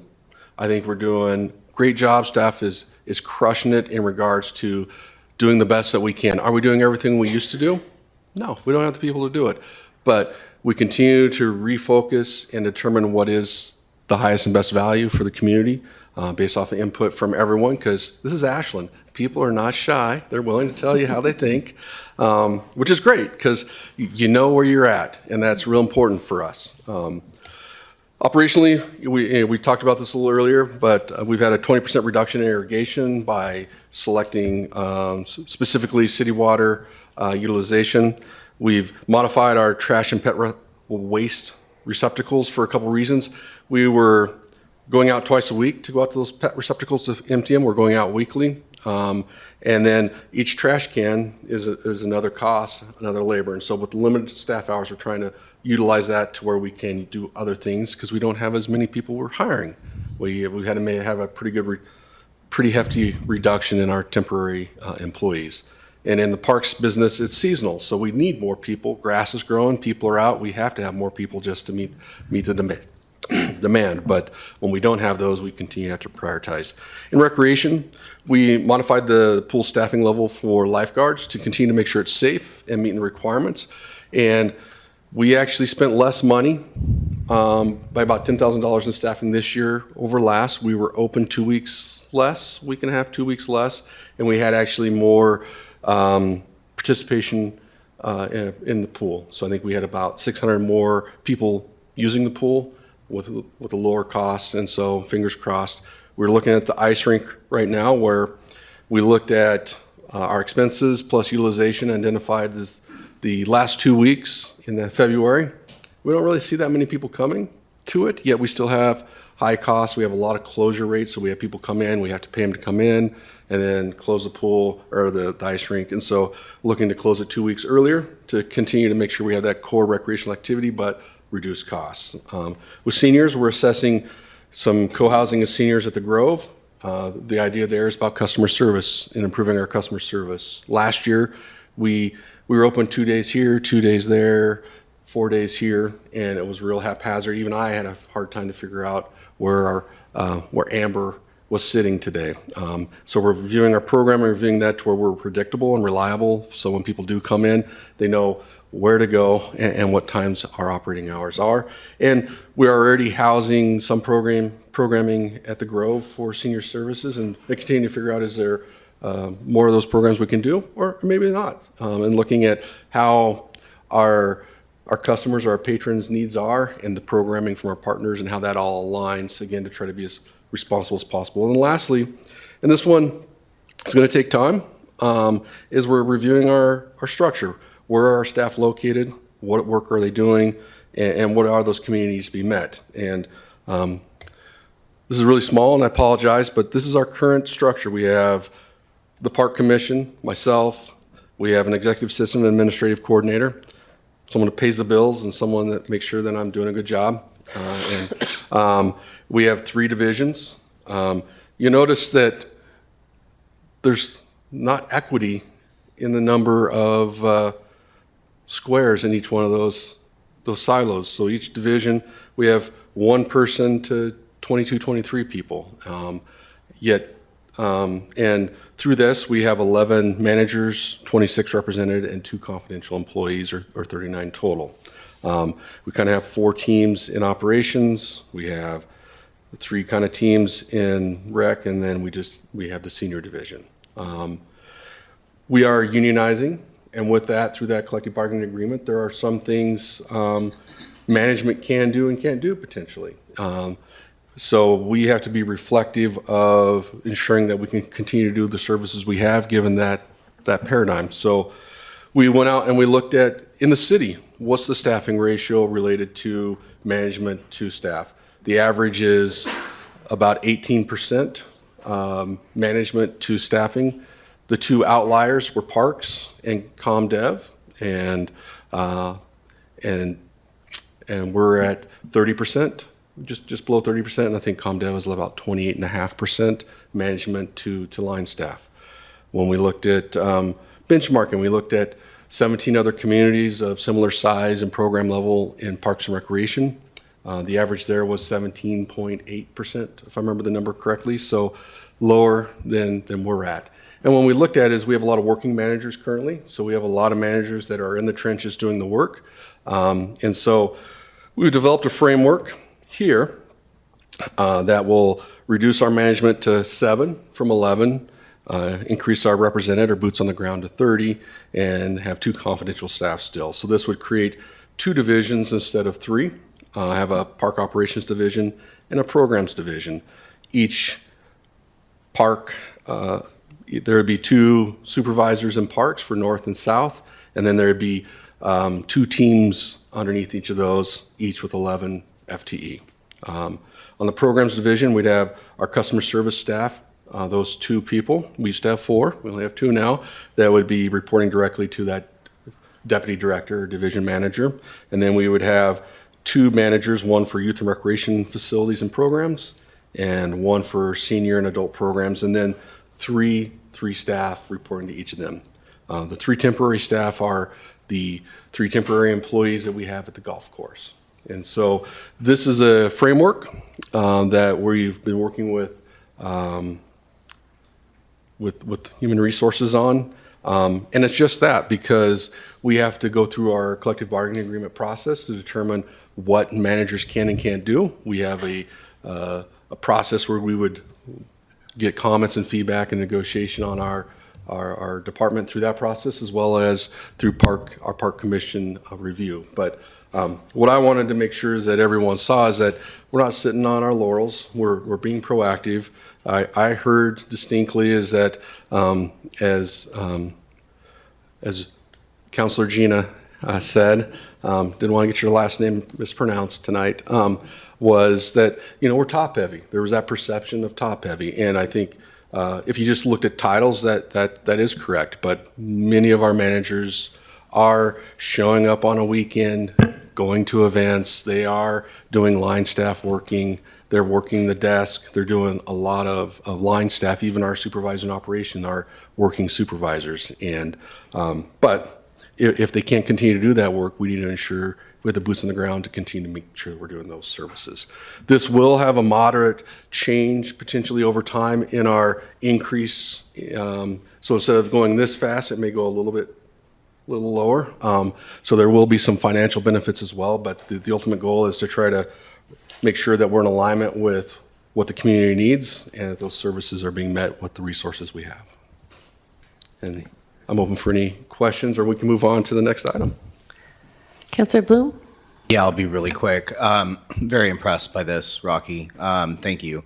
When I had concerns when we were talking about a parks fee and we were talking about budget, these are the kind of things that I wanted to see to inspire some confidence of where then we can go forward next biennium and invest more.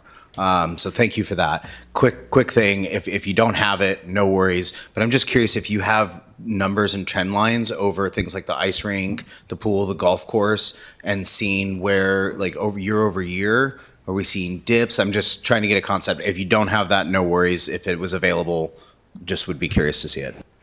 So our some of our finance and some of our data, when we did the switch over from Cisco to Munis, so we got a little bit of glitch there, but our golf numbers are going up. Our revenue is going up quicker than our numbers of golf rounds, so that's always exciting, and it's higher than our change in our fees. So we're doing some business practice there better.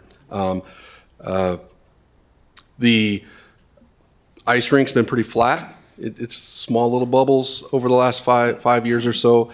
The pool is slightly increasing, and it's around 10,000 is our average number, and it's really smoke and weather dependent. Like this year, we had a couple closures because of thunder and lightning. Gosh, we had a lot more this year than I recall usually having, but we didn't have any smoke. And so that we're really just dependent upon because we're an outdoor facility there. In regards to our recreation programs, we've been consistently, I think we were at a higher number. Right now we're averaging around 215 programs and events a year through seniors, youth, and adults. And that's been, and I think we saw our dip pre-COVID is basically, we have some less staff, and so we're not able to do as much as well. So we're continuing to trend line higher on most things, and we're continuing trying to increase that. But revenue from recreation is not is a little better, but it's not as good. Rec programs, there isn't as much revenue there versus the pool or the ice rink. Thank you. Councillor Dale? Thank you, Mayor. And thanks, Rocky. I'd like to echo what Councillor Bloom said. Yeah, this is wonderful. I do have a question relative to the revenue. Do you guys track, with respect to the revenue, we'll call it revenue generating, ice rink, golf course, services, stuff like that, do you track the usage based on city resident or not? And if not, is it something that you're considering doing just relative to, do we know if it's an Ashland resident that's versus someone that's coming from out of town to play golf and so forth? So right now we don't. Through our Amelia, our rec, can't think of the right term, our rec management software, a lot more people are doing accounts and signing up online for a lot of those programs, so that's allowing us to track that a little bit better. This last year, we talked about having a resident, non-resident fee differential, but the implementation of it, we were just concerned in having the staff ability to ask the question and do that, or be just purely on an honor system. That's something we're still considering to do to kind of identify not only that resident benefit, with the benefit of being here versus a non-resident, but to continue to look at where those people are coming.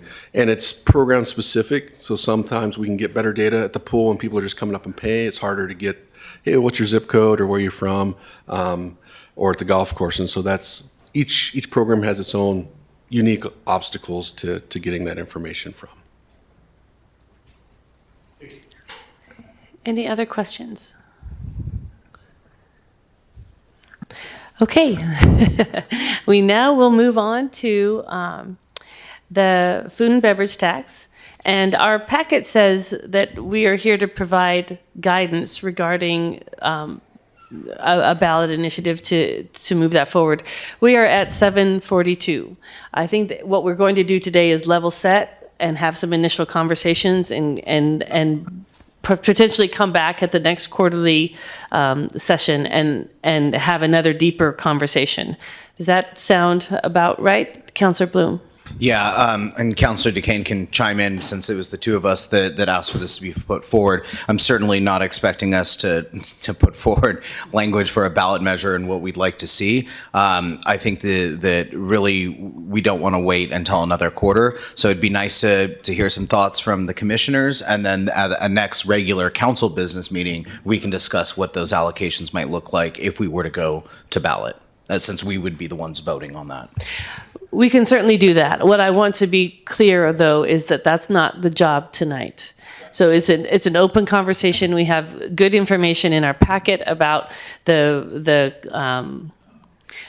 food and beverage tax over time and how it has changed and different types of things, and the basic level setting information.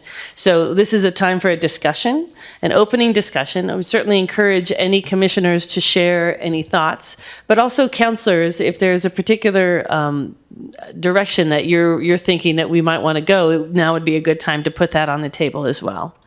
So with that, Councilor Duquesne has raised her hand. So Councilor Duquesne. Thank you, Mayor. And thank you, Councilor Bloom, for bringing that up. I agree. I would like for us to have a hefty conversation regarding this.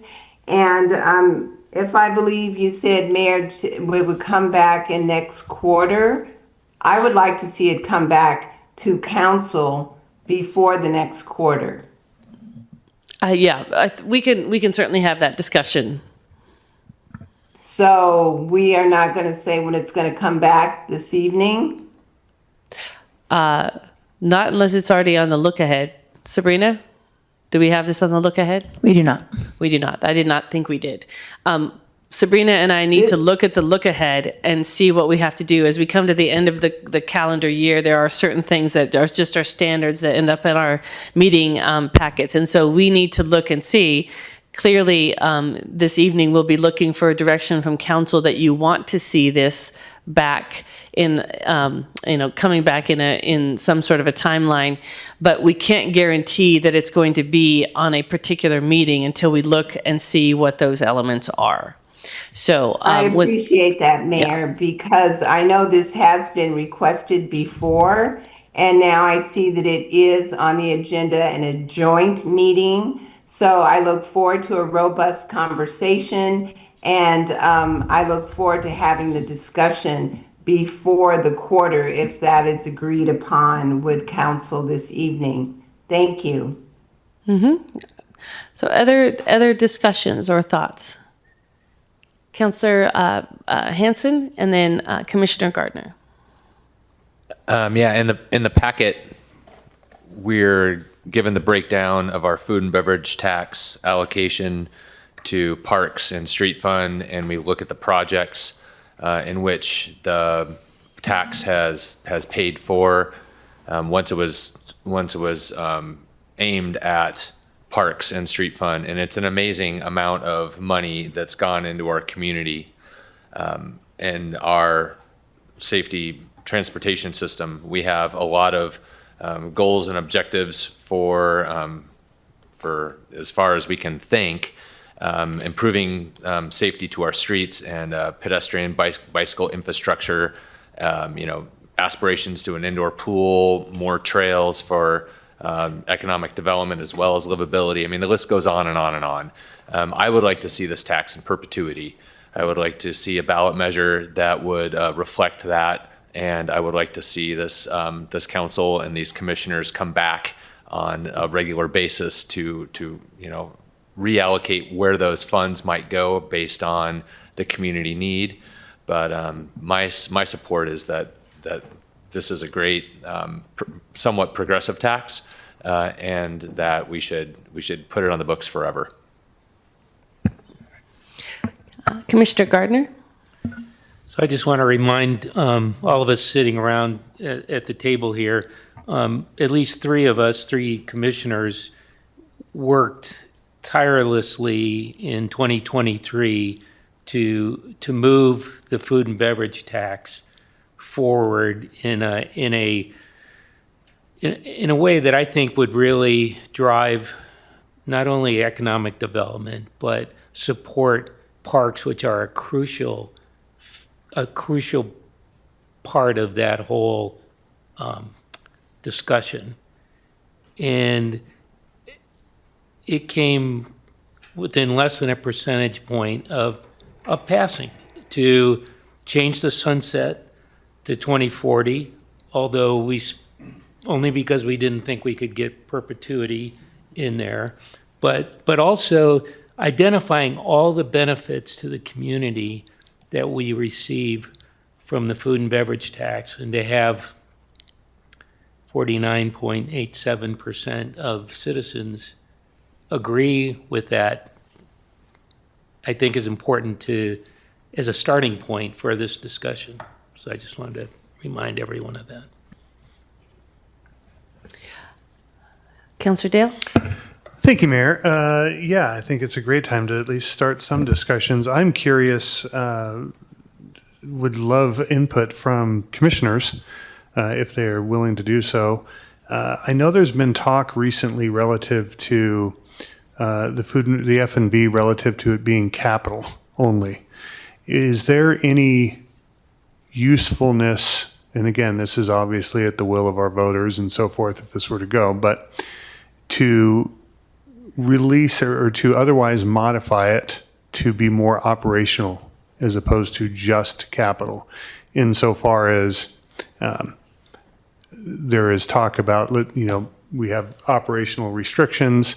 Are we limiting what we can do for the parks that we have now by tying our hands with this, as it's written now, to only be expended in capital for capital use? Commissioner Lott? Thank you. There is some logic. In fact, that measure that Commissioner Gardner talked about, it had it was actually moving all of the food and beverage to parks, with a portion of it for operations and a portion of it remaining with capital. And I think the reason why part of it stayed with capital, but it was because the need still remains. But that had already been modified so that it isn't just capital. Well, it is, but it's a broad definition of capital and includes deferred maintenance. And there's millions of dollars of deferred maintenance currently.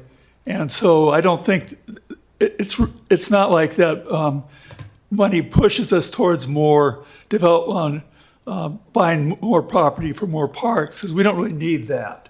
But what we do need is to redevelop our parks that are the deferred maintenance within our current system.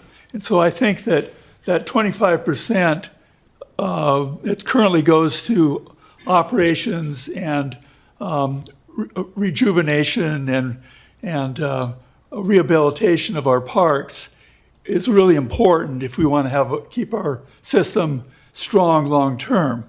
If there's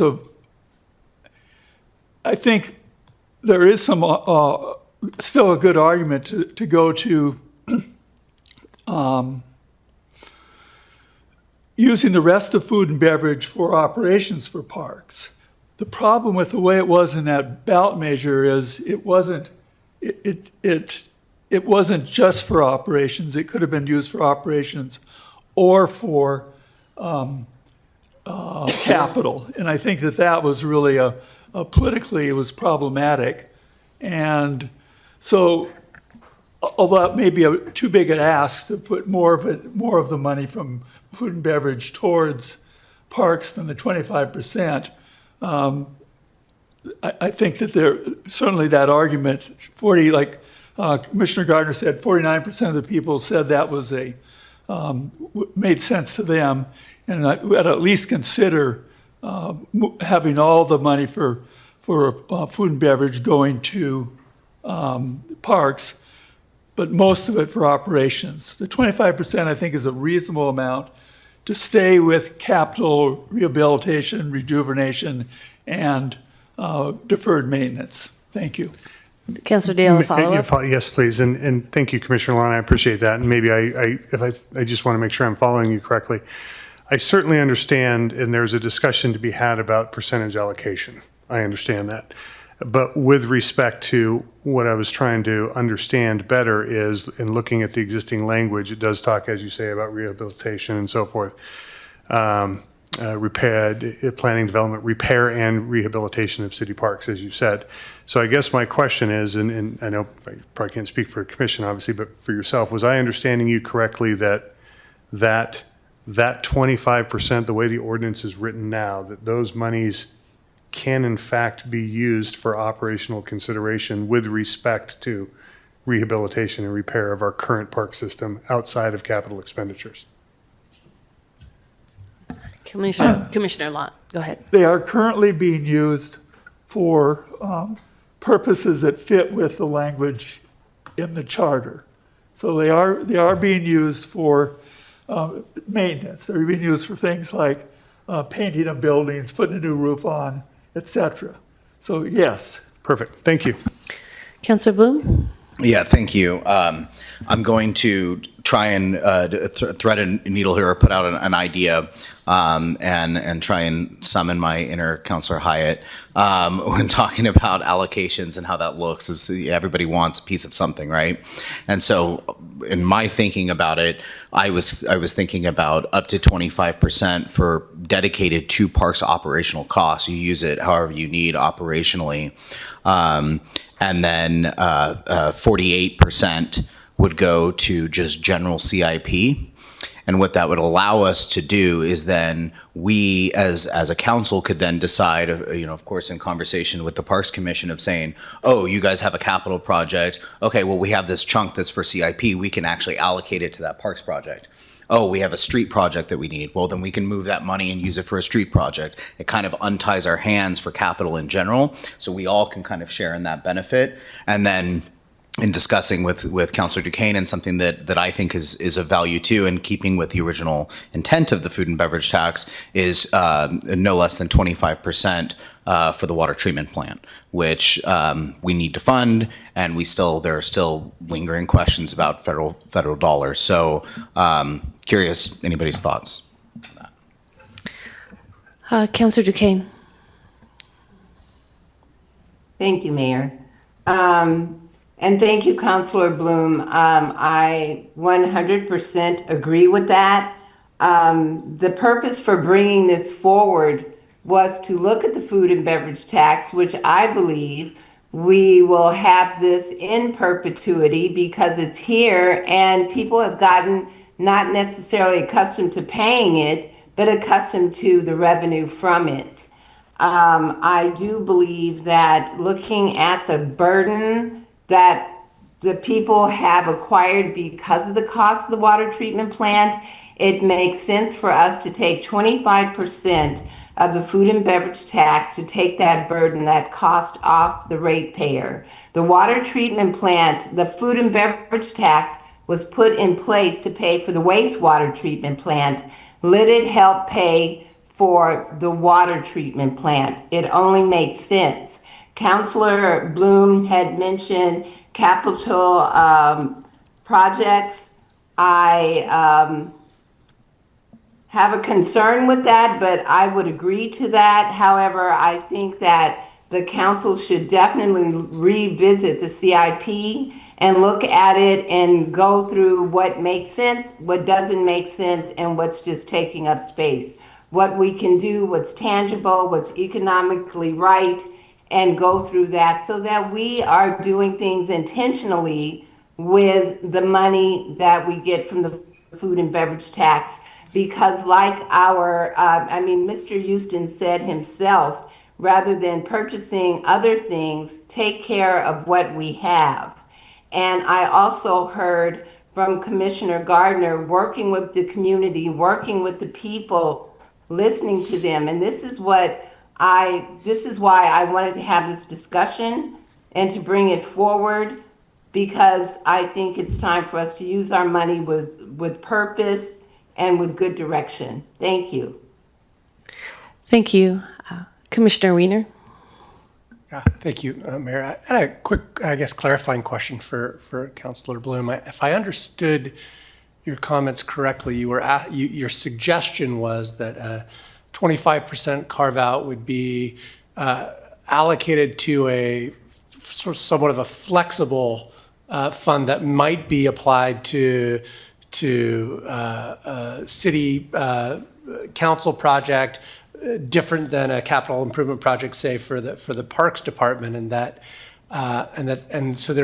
so if that's the case, if I understood that correctly, wouldn't that then lead to some future planning budgetary challenges for the Parks Department, not really knowing if they were going to have that asset available to them to plan with and develop on, and seems like it takes that budgetary flexibility and predictive planning out of the hands of the commission.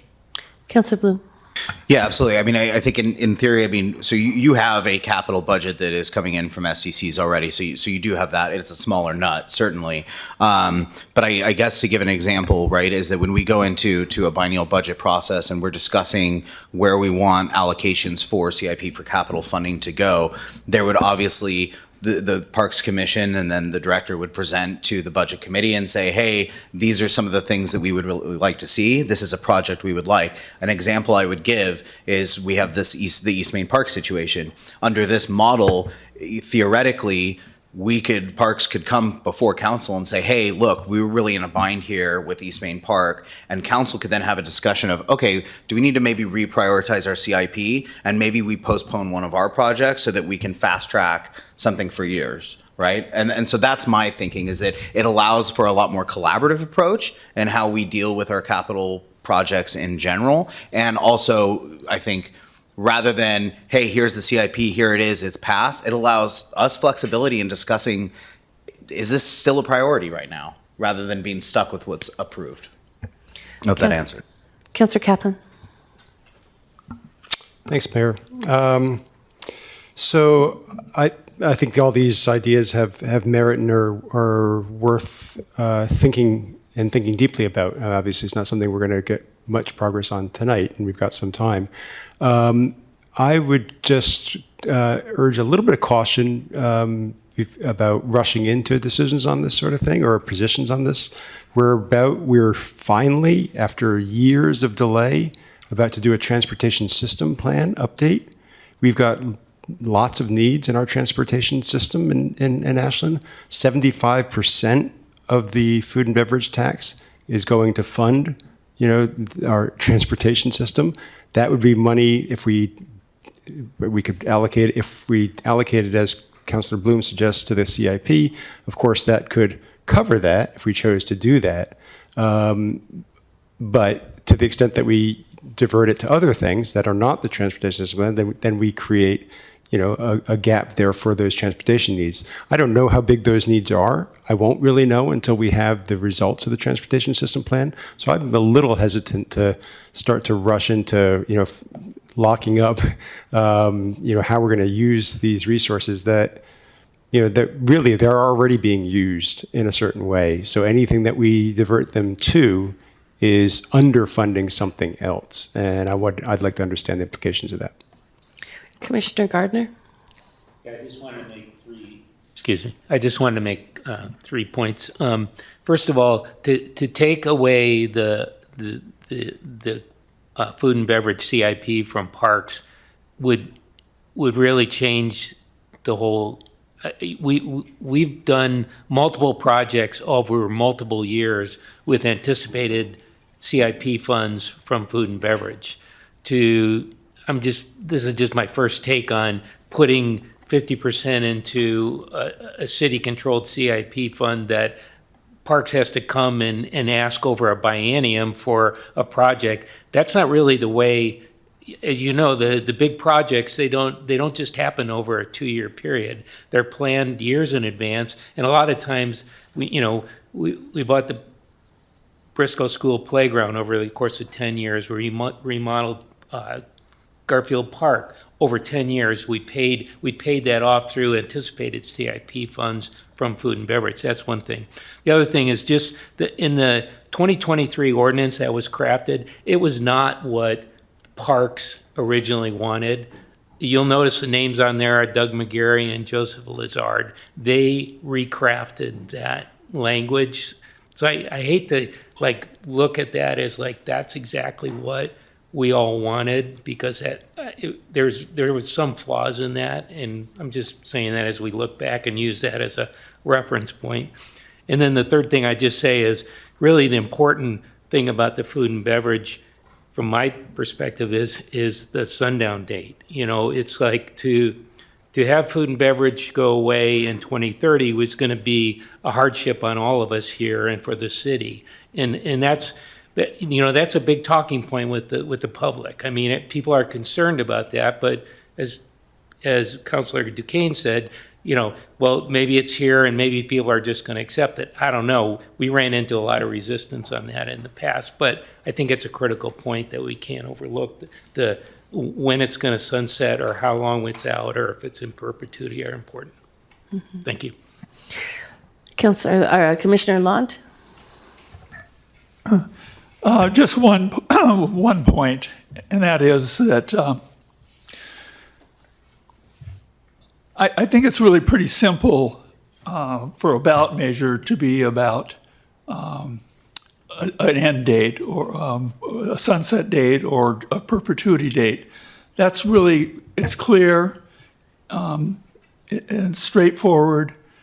Whereas if you're talking about allocation, it gets way more complicated. And I think there's some logic to doing more than one ballot measure. It gets, and so potentially the first ballot measure could be extending the sunset date or make it in perpetuity, and that could be moved forward soon, and then working out the allocations could happen later because the allocations they exist now. We know where the money's going to, and that wouldn't change just by changing the sunset date. So I think that might be an approach that would move us forward, at least partly move us forward quickly. Thank you. Commissioner Adams? First, I'd like to echo what I've heard from several other people, that food and beverage tax is something that I hope will be in our community for a long time. It's a luxury tax. It's sort of like the opposite of these utility fees that we're using right now, right? Which is a very regressive tax and not optimal, as my colleague Commissioner Lant pointed out when we were discussing it. When I was reading through the packet, it's interesting to look at the history of this tax, and it started out relatively simple. It was a food and beverage tax to support parks, and then we've done a series of things to it to support individual projects, and they were all important. I'm not against any of those projects that we've used the money for, but I think we see a little bit of limitation there, right? That we dedicated for a while to the debt service on the building of the wastewater treatment plant, and then it was like, oh, we already paid it off, and now it's earmarked for this. Earmarks can be a little bit challenging, right? We've run into that in parks a little bit, right? Because as Commissioner Lant pointed out, we like to dot our I's and cross our T's and make sure that we're in compliance with the letter of food and beverage, which can make things a little bit tricky sometimes, right, Director Houston, that you have somebody who spends most of their time in operations who you maybe want to have them put a new roof on a building that's needed a new roof for 20 years. But guess what? You can't parse out that employee's time. And you can't say, oh, this week, actually 24 hours of their 40-hour work week is dedicated to a CIP project, and therefore we can pull this money in. And so that's where I think the rubber hits the road sometimes to Commissioner Bloom's questions, or maybe it was Commissioner Dale's questions, Councilor Dale's questions around the operations versus capital. I hope that when hopefully when, we renew this tax. And I agree that 4 years is not that long. There is some time urgency to it. That when you dedicate it to a project like parks that our community is going to want in perpetuity, you run into fewer problems around, okay, actually that need doesn't exist anymore and it's been earmarked, so we got to go back to the voters. If we're not already there for roads, when I looked at the specific designations for roads, which are around main arteries in our town, we're getting awful close to clicking those boxes. And I don't think, this iterative process that we're creating around like, okay, now what are we going to spend that money on? I think actually puts us at some risk that the citizens of Ashland will go, they don't even know where they want to spend that 5% that I'm adding onto every meal that I eat out. I know we got a no on the last ballot measure, and man, I wish I'd knocked on 20 more doors because it was awful close. Councillor Hanson? Thank you. Yeah, I have the privilege of sitting on the Transportation Advisory Committee, and as this transportation system plan comes up, I believe the opportunity for us to spend is going to be massive.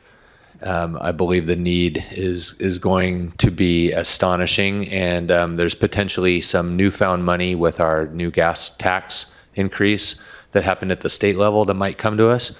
And there's been a great idea proposed by Streets for Everybody that we just take that money, the newfound money, and we just put it in a fund and dedicate it to, bike and ped safety.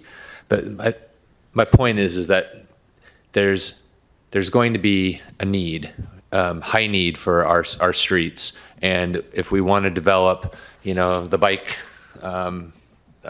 path more, it's a street, it's a public works item. We're going to, there's a lot of things in our TSP that aren't going to be covered necessarily by the food and beverage that we're still going to have to fund if we want to advance. So I caution radical divergence from what we're doing here now, because we just don't know what our opportunities are going to be in the near future in terms of money coming from the state. I mean, this is just one windfall that could come our way, but certainly there will be other deficits too. So, just food for thought. Councillor Bloom.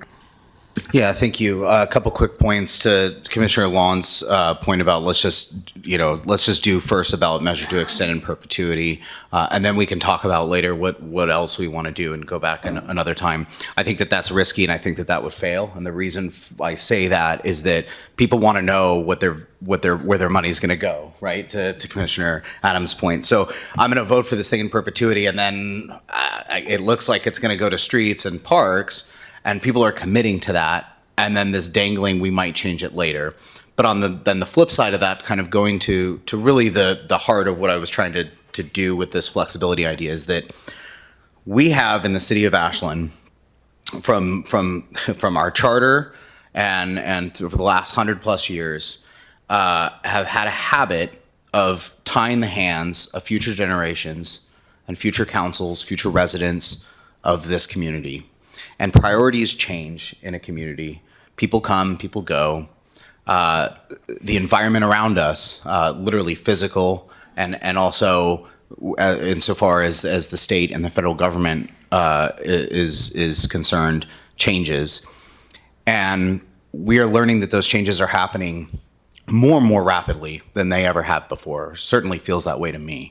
But I haven't been around more than 34 years, so maybe that's just me. But I think it's more important than ever that we are very deliberate in all of the things that we do as a commission, as a council, that we allow for as much flexibility to address those changes when they come.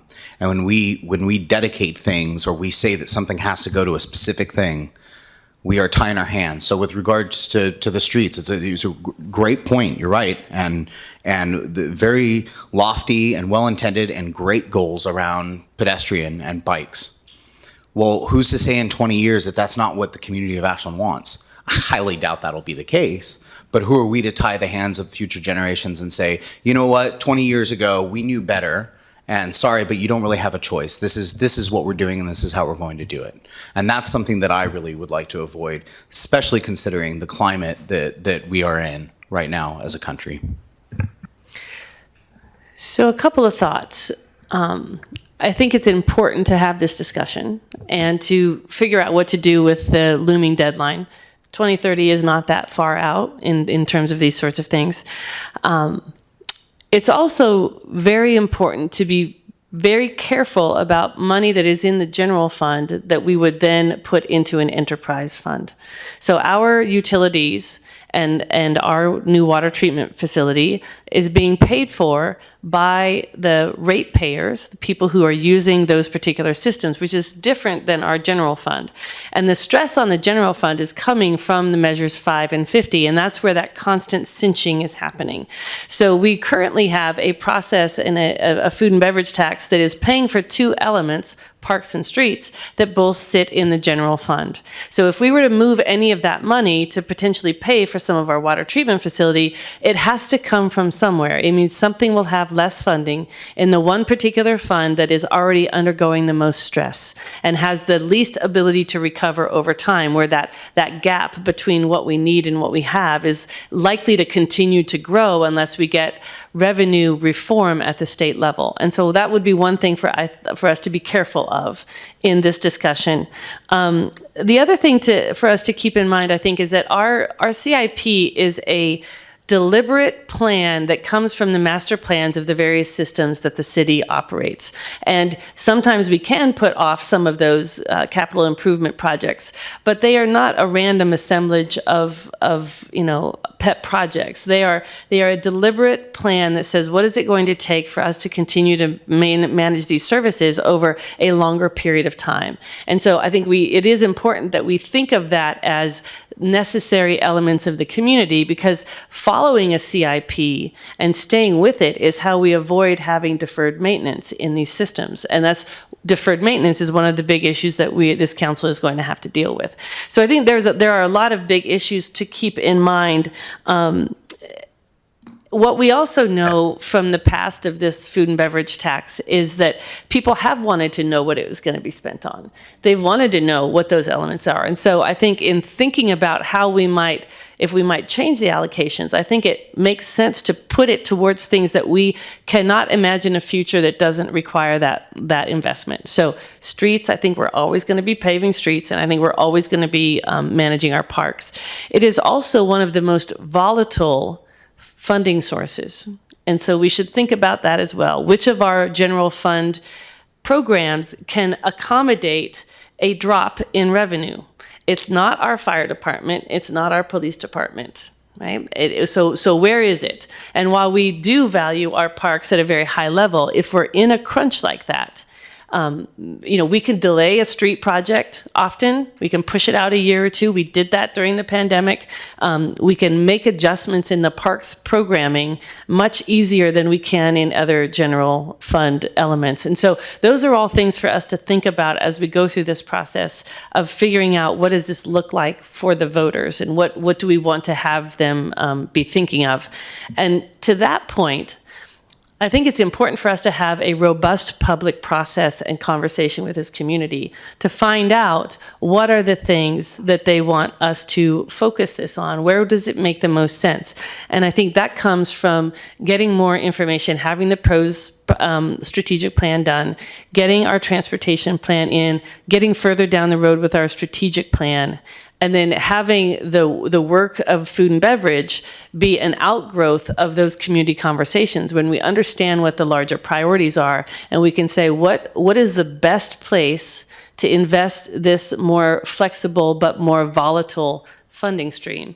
And so for me, I would like to see us keep this conversation going, but I don't see the reason to hit the throttle on it in terms of the timing, in terms of jumping out ahead of having another quarterly discussion here and potentially coming into the new year with either embedding in the strategic planning process or doing some other public process to have that discussion about where should we invest this funding in a longer term strategy.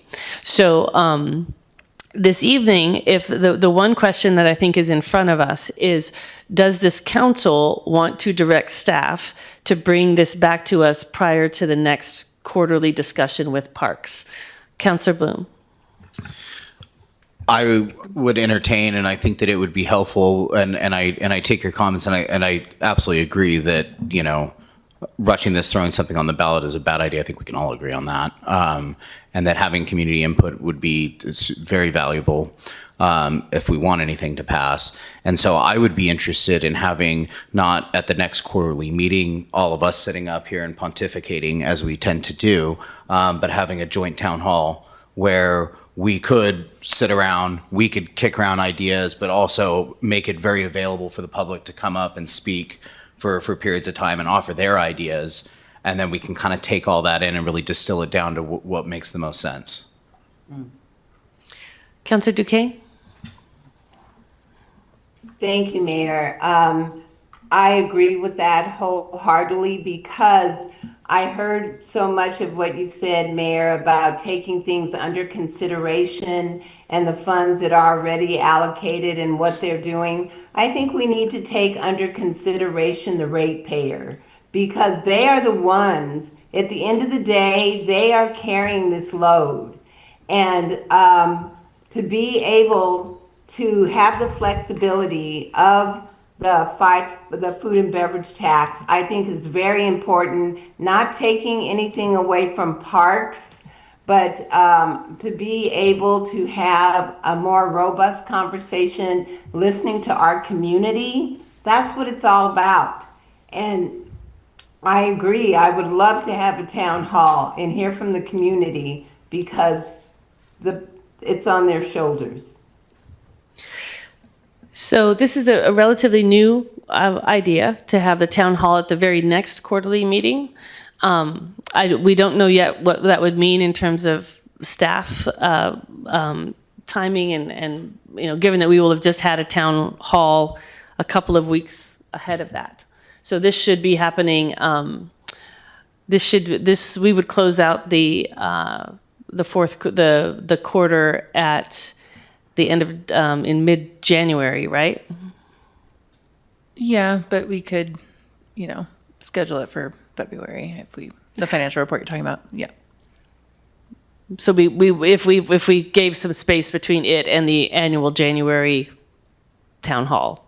Yeah, that's where my concern would be. Working into the timeline of the public engagement that we want to do for the strategic plan, so we could incorporate that as part of whatever we're doing there. Yeah, I would be inclined to see how it fits nicely within that larger public engagement. Would that be acceptable to have staff come back with a plan for where we put that particular joint session? Yeah, I think, I mean, any way that we can maximize and be more efficient in terms of doubling up on efforts here. Yeah. The only add-on I would throw in there is that I think that it would be really helpful to have a couple of counselors, a couple of commissioners, maybe meet with you and Rocky, and then we can kind of make sure that this event meets the expectations of the commission and the council, and that it's really coming from us of what we want this to look like, not from another perspective. So, councilors, does that look like something that you would support to have a public discussion that's embedded in the strategic planning process? Does that sound right? That sound right? And Councilor Duquesne, does that sound right to you? Yes, I want a point of clarity here. This town hall would take place before the strategic plan, is that correct? Well, it would be, Sabrina, did you want to answer that? Yeah, so it would be part of the strategic plan process, the public engagement process, so before the drafting of the plan. Right. Okay, thank you. Yes. So what council could expect to have come back from staff in the planning for the strategic plan is how this would integrate in with that, correct? That's the direction you hear? Yep, I think staff can go back and brainstorm between the town hall in January and what we're looking at with engagement, and come up with some options for y'all to think about. Great. And maybe now's a good time to take a couple of volunteers that would like to work with you on what that event would look like in terms of structure and. Let's take those volunteers when it comes back in the larger context of the other ones. We might be looking for volunteers with some of the other public engagement elements that are of the strategic plan. Great. And I think also keep in mind, we're hiring a consultant for this very purpose, right? Who knows how to do it? No, I understand that regarding the strategic plan, but I guess my point is that I think that it's important that members of these two bodies decide how we want to structure the engagement with the community, because it is different than the strategic plan specifically. Then I would keep it out of the strategic plan process and have it separately. So it's 8:22. What I would like to do is take this up, council, let's take this up at a future meeting and we'll be able to give more direct feedback. All right, so we are at 8:23.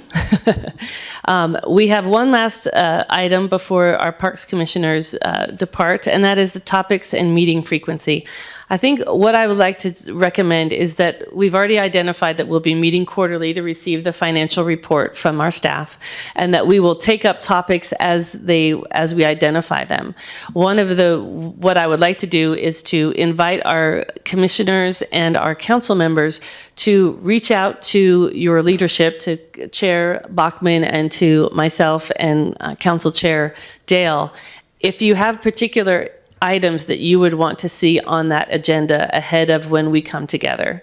And that way we can make sure that we craft the evenings, we make sure we take up the topics that are of the most importance, but that we not try to hash that out tonight for what that looks like at the next quarterly meeting. And if that sounds appropriate, then thank you to the commissioners for coming and joining us, and Chair Bachman. What would be, I'm thinking the next quarterly meeting would be mid-January? That's when we would expect it to be. Yeah. All right. Thank you very much. And counselors, we'll stay in our seats. We're going to push on. So, counselors, would anyone like to remove anything from the consent agenda? Are we going to move around a bit? Okay. Quick, we can, but let's do it quickly. Not even.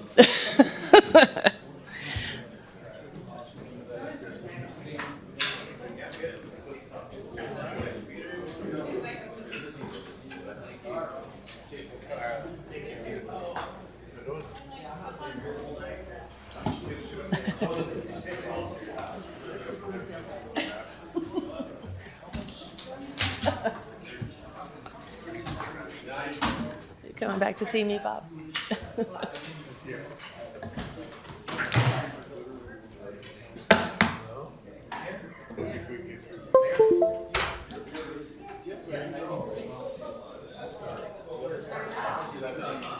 No. We're going all the way through. Yep. We pushed off the seats last time, and we're not pushing it off again. Yeah. Yep, we're pushing on. Okay. I call the meeting back to order. Audience members, audience members, audience members, thank you. The meeting is being called back to order. If you would like to have a conversation, please take it to the foyer.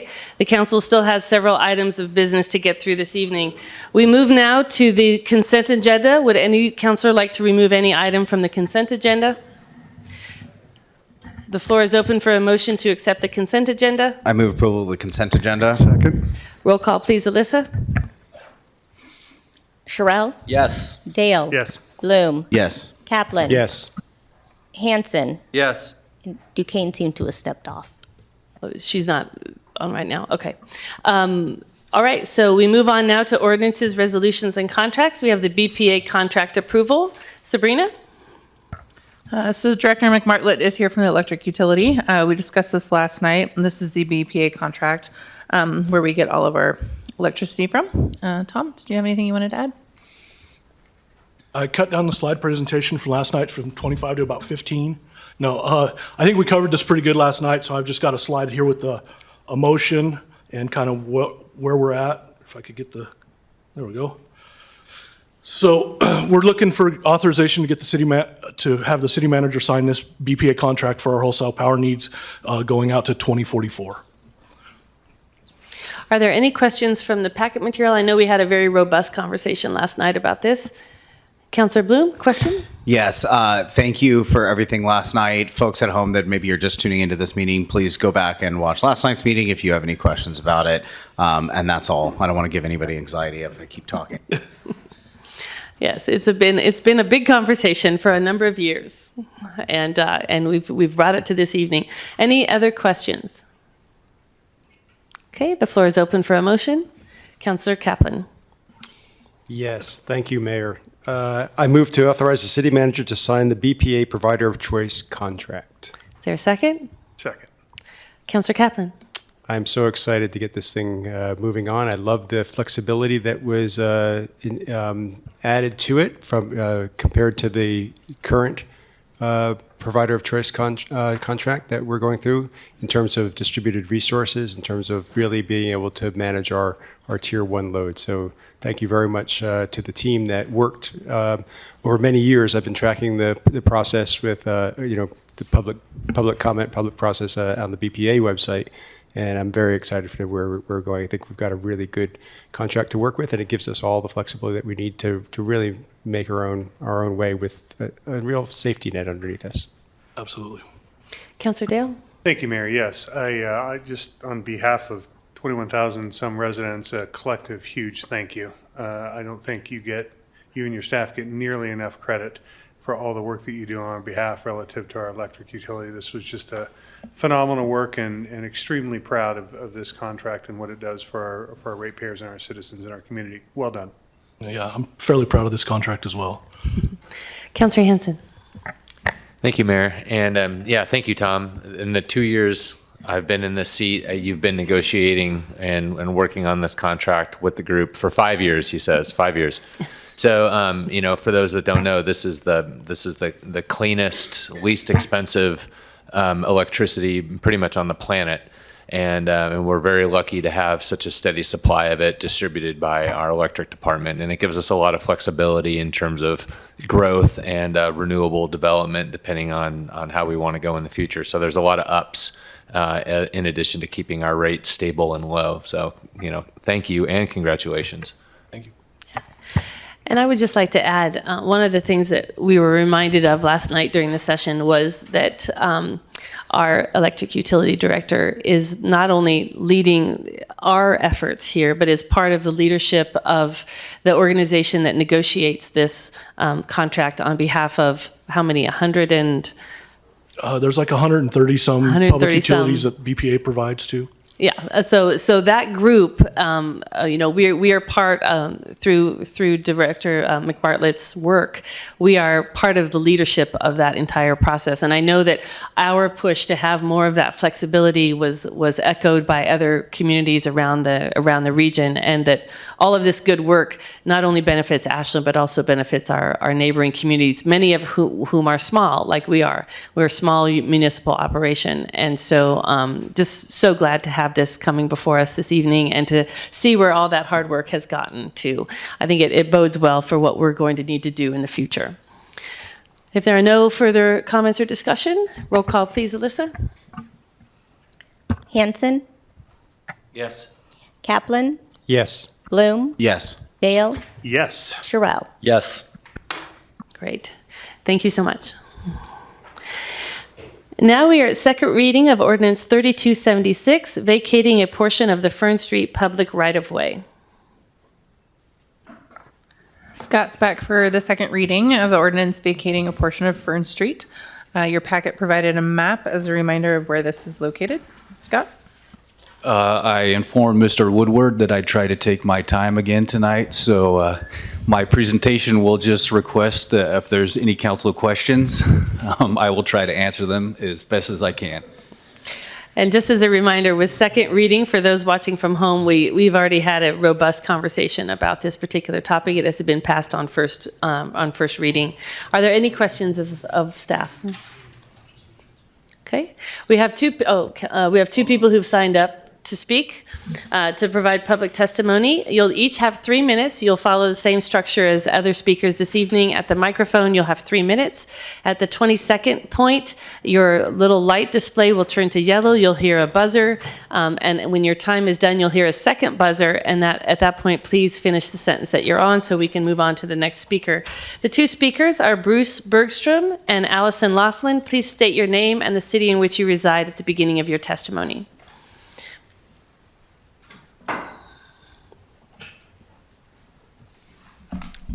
I'm Bruce Bergstrom, and I've been here before. I came to the Planning Committee meeting, and which was private, so we weren't allowed to speak. And I came this morning, or I came in here this evening and picked up this thing, and for the first time I saw the thing that we're trying to vacate a portion of the Fern Street public right-of-way. Now, what do they mean by portion? And what do they mean by Fern Street right-of-way? Before, we were arguing that the storm drain had an easement down the Fern Street right-of-way. And I've seen it on a city map, but I don't see it on the current city map. And there's a big culvert that goes down about 20 feet on the Fern Street right-of-way, and then it just dead ends, and they just dumped it into the fill, whatever's there, whatever dirt is there. And I think it's because it's decomposed granite primarily. I live in a house just up the street from where it is, and we're always fighting it. We're always adding amendments to the soil to make it better. But when you dump a big culvert into a decomposed granite, it's going to plug, and they have no way to clean that plug.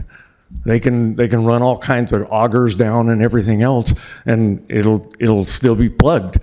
That grate that's at the corner of Fern Street and Roca Street has never worked, and I've lived here for 50 years, and it's never worked. And the street always floods when it's frozen, when it's raining or snowing, either one, and it covers the street all the way down to the college. And so I don't know what's happening. The last meeting we were at, the fellow that was sitting here talking about the city talked about the Fern Street or the Roca Street right-of-way, and he claimed that it was running parallel to Roca Street. Well, the Fern Street storm drain right-of-way doesn't run parallel to Roca Street. It runs perpendicular down to the creek, down to Roca Creek. So it goes from Roca Street to Roca Creek. And I guess I'm out of time. You have a little bit more time. Anyway, that's the main thing I wanted to say, is that right-of-way goes all the way to the creek, and I don't know what's happened to the right-of-way that used to go there. Thank you.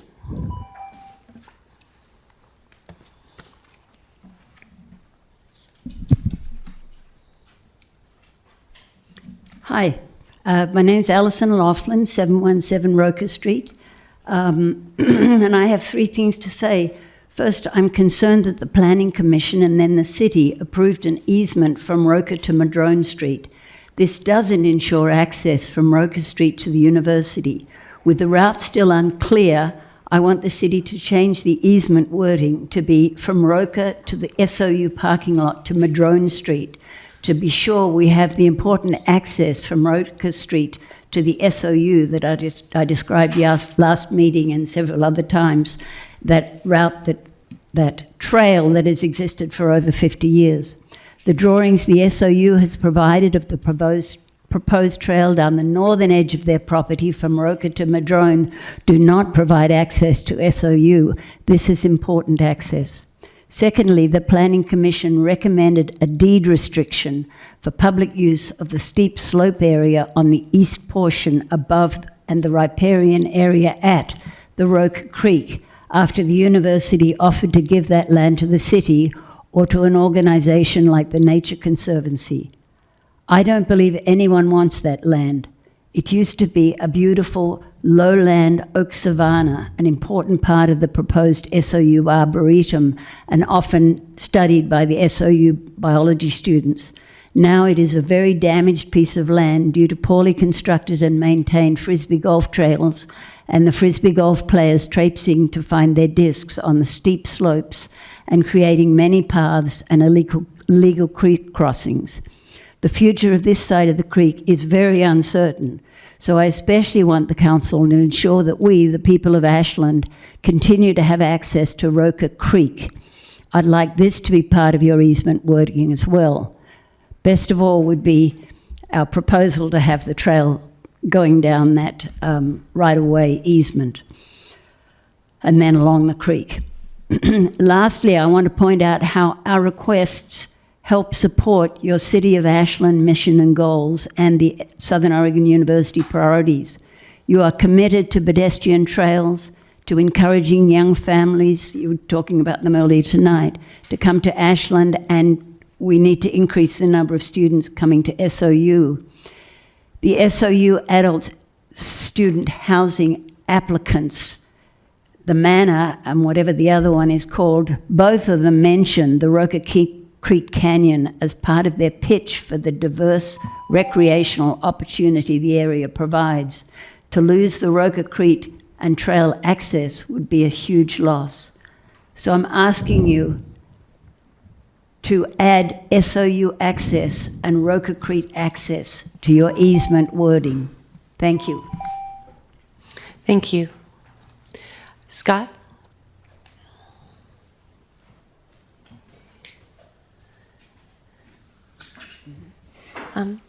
Scott, could you address Mr. Bergstrom's questions about the location of the what we mean by a portion and the storm drain questions? So currently, under council policy discussion and discretion is vacation of that section of right-of-way, which is the extension of Fern Street to the east from the intersection with Roca Avenue that goes down to Roca Creek. That is the public right-of-way under consideration to vacate as public property, of which SOU would then take ownership of that and be able to process that through however mechanism they want to process that property. Within that section of right-of-way, there is a storm drain pipe that comes out and, as Mr. Bergstrom said, goes down about 20 feet and kind of dead ends at that location. It's fed from a catch basin that's right there at that location. So in order to protect the city's current infrastructure that exists within that right-of-way, if it is vacated, we will need to place a storm drain public utility easement over that line, so we have access to it to manage it, maintain it, clean it, and that conveyance, so it doesn't go all the way to the creek now, but we still have to ensure that we have a conveyance system, being overland flow, to get down to the creek. Is part of that. So there would be a secondary easement that would be recorded as part of this process after the fact that the right-of-way is vacated. And that would be something that I would work with SOU on moving forward. Also, how the deeds get structured and where the property lines get adjusted, that would be something we would review as part of our kind of internal process. Legal would make sure that the easements are appropriate from a language standpoint as well. And then the other thing that I've spoken with the property owners about, and it was mentioned earlier, is that type of infrastructure we don't install from a catch basin system anymore. They're small graded inlets, and as soon as you get a couple leaves and twigs over them, they no longer function. So from a maintenance and operations side of things for Public Works and the storm drain system, we're looking at potential changes to that interface in that location from Elkader, Fern, Roca, down to the curve where the SOU parking lot is. And so those are kind of maintenance decisions and things that would fall back on us. The policy decision would be to vacate that right away. The other thing that we're talking about is the pedestrian easement that the Planning Commission recommended on that northern line of the property, and requesting that SOU dedicate that public pedestrian access easement to maintain access. I think there was some discussion about ensuring that that got over and was formalized for a complete connection at some point to Madrone as well on the other side of Roca Creek. And SOU is open to creating that easement and that location is part of that discussion. And that was the recommendation of the Planning Commission after their public hearing and discussion. And would that easement process then ensure access to SOU and Roca Creek? So do we that- anticipate that that would do that? So there's a combination of things that would happen. That would guarantee access in that location. If SOU were to sell those lots off, there could be a potential additional requirement through the development process of additional access provided through Planning Commission conditions of approval, open space requirements. You know, you'd have to protect some of that area. So that's kind of a development discretion and then Planning Commission review. And so I've let them know that they can have that discussion. If it ever gets sold, you know, there could be additional components to be discussed as part of that process through the Planning Commission rules and requirements. But the Planning Commission could put that stipulation in place. Correct. They could do, based on the land use codes, they have some flexibility to make a requirement to ensure that pedestrian access is maintained. And the development, I would speculate, would want to do that for their own development if those parcels were sold and somehow developed. Additional questions for staff? Councillor Kaplan. Yeah, thanks, Mayor. And Scott, just following on the mayor's question, so you said the Planning Commission would have some discretion to be able to do that during the planning process of the development. They would have the capability to do that even if we don't add any language to this protecting that easement. That's correct. That would be part of that land use. So a developer would provide, you know, their development proposal. You know, Public Works would review it from the civil structural side of things for the infrastructure. Planning would review it to ensure compliance with land use codes. It would go through the planning process. There would be a public notification, a public hearing. Community members can comment on that. And then the Planning Commission can take that feedback and, you know, apply Chapter 18 to the conditions of approval for that subdivision approval and development. And the neighbors would be notified in the event of that planning action? Correct. They would get the blue notice out on the property, and then, well, I believe it's within 200 feet. Everyone gets a mailer as well for notification for a land use process that the Planning Commission oversees. Thank you. Any additional questions of staff? Okay, the floor is open for a motion. Councillor Bloom? Yeah, thank you. I move to approve the second reading of ordinance number 3276, an ordinance relating to the vacation of a portion of Fern Street. Second? Councillor Hanson? I'll second that.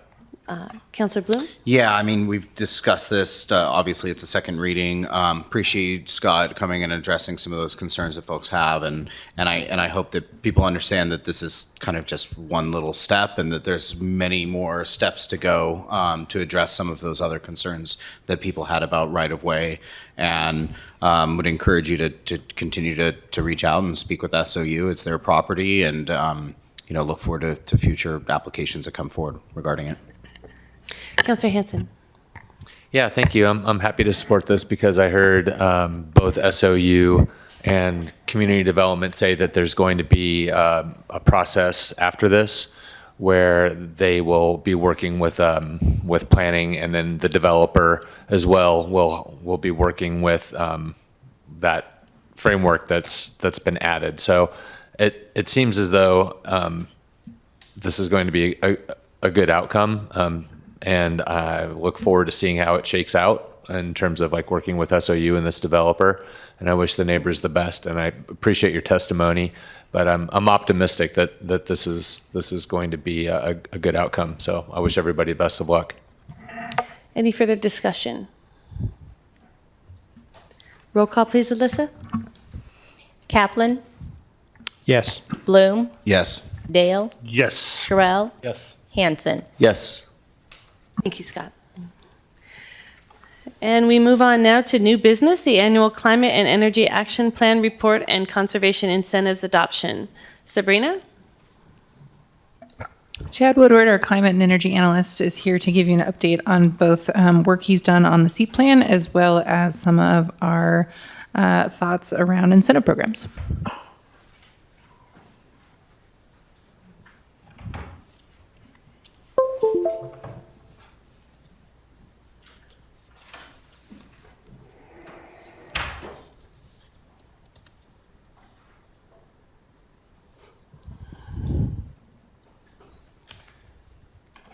All right. Good evening, Mayor. Good evening, councilors. Glad to be back a couple weeks late. As City Manager mentioned, this is really two brief presentations, so I'll go through them both, but I'm treating them as separate ones so that you can vote on the second. The first one is more informational, and we'll dive right into that one here. So as we do this, do you want questions as we go, or should we go through the first section and then have a set of questions and then go into the second? Does that Whatever sound you good? wish. It's Let's do that. Let's hold our questions until the end of the general presentation. We'll have a question and answer time at that point and then move into the second one. Sounds good. Thank you. Sure. So our annual SEEP update, this would be my first SEEP update and in my third year, so it's not really an annual one, but I finally got around to it. And it's not an official update. This is just a review, and there's been precedent in that council frequently gets presented findings on this type of report. So here we are tonight to talk about what we found. And so I dug into this pretty deeply and looked at it for a while and got feedback from CPAC and others. And I still think that the SEEP goals remain very strong. However, there was something missing. It didn't quite align with how we were working. And so when I was reviewing this, that was part of my goal, is to align it with what we're currently doing and the SEEP goals that we have that are going to be actionable and measurable locally. So a couple slides here. We'll just go over the key points, and then I'll spend more time on questions as you all see fit here. So what we have now in this SEEP report is we moved to 9 focus areas instead of 56 different emission categories with 13 different greenhouse gas groupings, 22 different goals, 26 strategies, 65 priority actions, and 54 other actions. There's a lot in that document, but it's not terribly accessible, and not everything is weighted equally. Some things are more important in working on reducing our greenhouse gases and decarbonizing. So I've grouped these 9 primary areas into a primary focus category, which are the critical high emissions, and they are locally measurable and actionable. And then we have the secondary goals, which are still really important, but they might not be as easily measured locally, but they can be impacted locally. And then that hard category, and if you, there's a little bit of cognitive disconnect here if you look at the emissions in metric tons on the far right and think about where the tertiary items are. These things are really hard to measure locally, and they're difficult to impact locally. There are a lot of the things like our goods, our foods that have a lot of embedded carbon and greenhouse gas emissions in them. So while the numbers are really large, they're hard to work on. In particular, if you look at the household food and goods, number 9. So while it's important, we can focus on them, it's not the thing that we're gonna see change in, and it would be very difficult to meet our original SEEP goals based upon that difficulty and the fact that most of them are external. So we also, in this report, I looked at some things that were pulled out by the author of the report and it was the good company back in the day, I believe Parametrics now, who did the greenhouse gas inventory. And they called out a couple of these things, like using the Northwest Power Pool protocol to measure our carbon base, our emissions factor for our electricity. It makes no sense. If you look at the map, the entire yellow quadrant is the Northwest Power Pool. And they pool all that electricity together and they come up with one emission factor for the entire group. It just doesn't work. For us to meet our goals and to reduce our emissions, that means everyone in the Northwest Power Pool also would have to be doing it to use that old protocol. So instead, let's use the recognized DEQ emission factor for our carbon, and it rewards us for that BPA power that we were just talking about a little bit ago, how clean it is, and it is some of the cleanest energy you can buy out there. So let's actually look at that, because that reframes what might be important for us to work on moving forward. The other thing is, the other big metric change that I looked at was in transportation. Transportation is typically measured in vehicle miles traveled, but if you look at the state's reports, Department of Transportation, they anticipate our vehicle miles traveled to go up. So we're never going to make progress on a metric that shows increasing vehicle miles. So I created a new metric, consulted with Department of Environmental Quality, the Department of Transportation, to utilize the registrations that we can track for battery electric vehicles and partial hybrid electric vehicles to account for those emissions reductions and be able to show a change, because we are changing things. We are great adopters of EVs in the city of Ashland, and we should get credit for that, and we should see what that trajectory looks like, looking at the actual emissions rather than the miles traveled. So I'm going to pause there. Actually, we'll just continue on. I'm going to dive into this one. This is the question that we get is, how are we doing? And when I tell people who visit Ashland about our programs and all the things that we're doing, they think we are doing amazingly well. Like, wow, Ashland's such a leader. But then if I talk to someone in Ashland who is really into climate and trying to work on these issues, we're not doing enough. And what I believe, both are true, that we are doing amazingly well. We have great programs. We're moving forward. And yet we probably are not doing enough. This is an uphill big climb that we have to do. So there's room for more. There is room for improvement. But the good news is our primary metrics show some improvement. While natural gas shows a relatively static number, there has been some, that's the top blue graph. You can see the numbers haven't changed. And this is, it's really hard to see. That's just our emissions in metric tons for natural gas. Once we're able to get data moving forward in the future, we should be able to see, hopefully, a transition and a sloping downward. There has been a bit of a downward slope in that from some modeling, but it's also been warmer. So while we've been using less natural gas, likely it has also been warmer. And we have had a lot of people do fuel switching in our community. Moving into transportation, this graph just illustrates, and I'll go back, red down here is transportation. You can see how that graph is moving downward. There's a trend. That's the impact those vehicles are making. And this graph utilizes passenger vehicle, not all vehicles, just as a proxy for everything, essentially.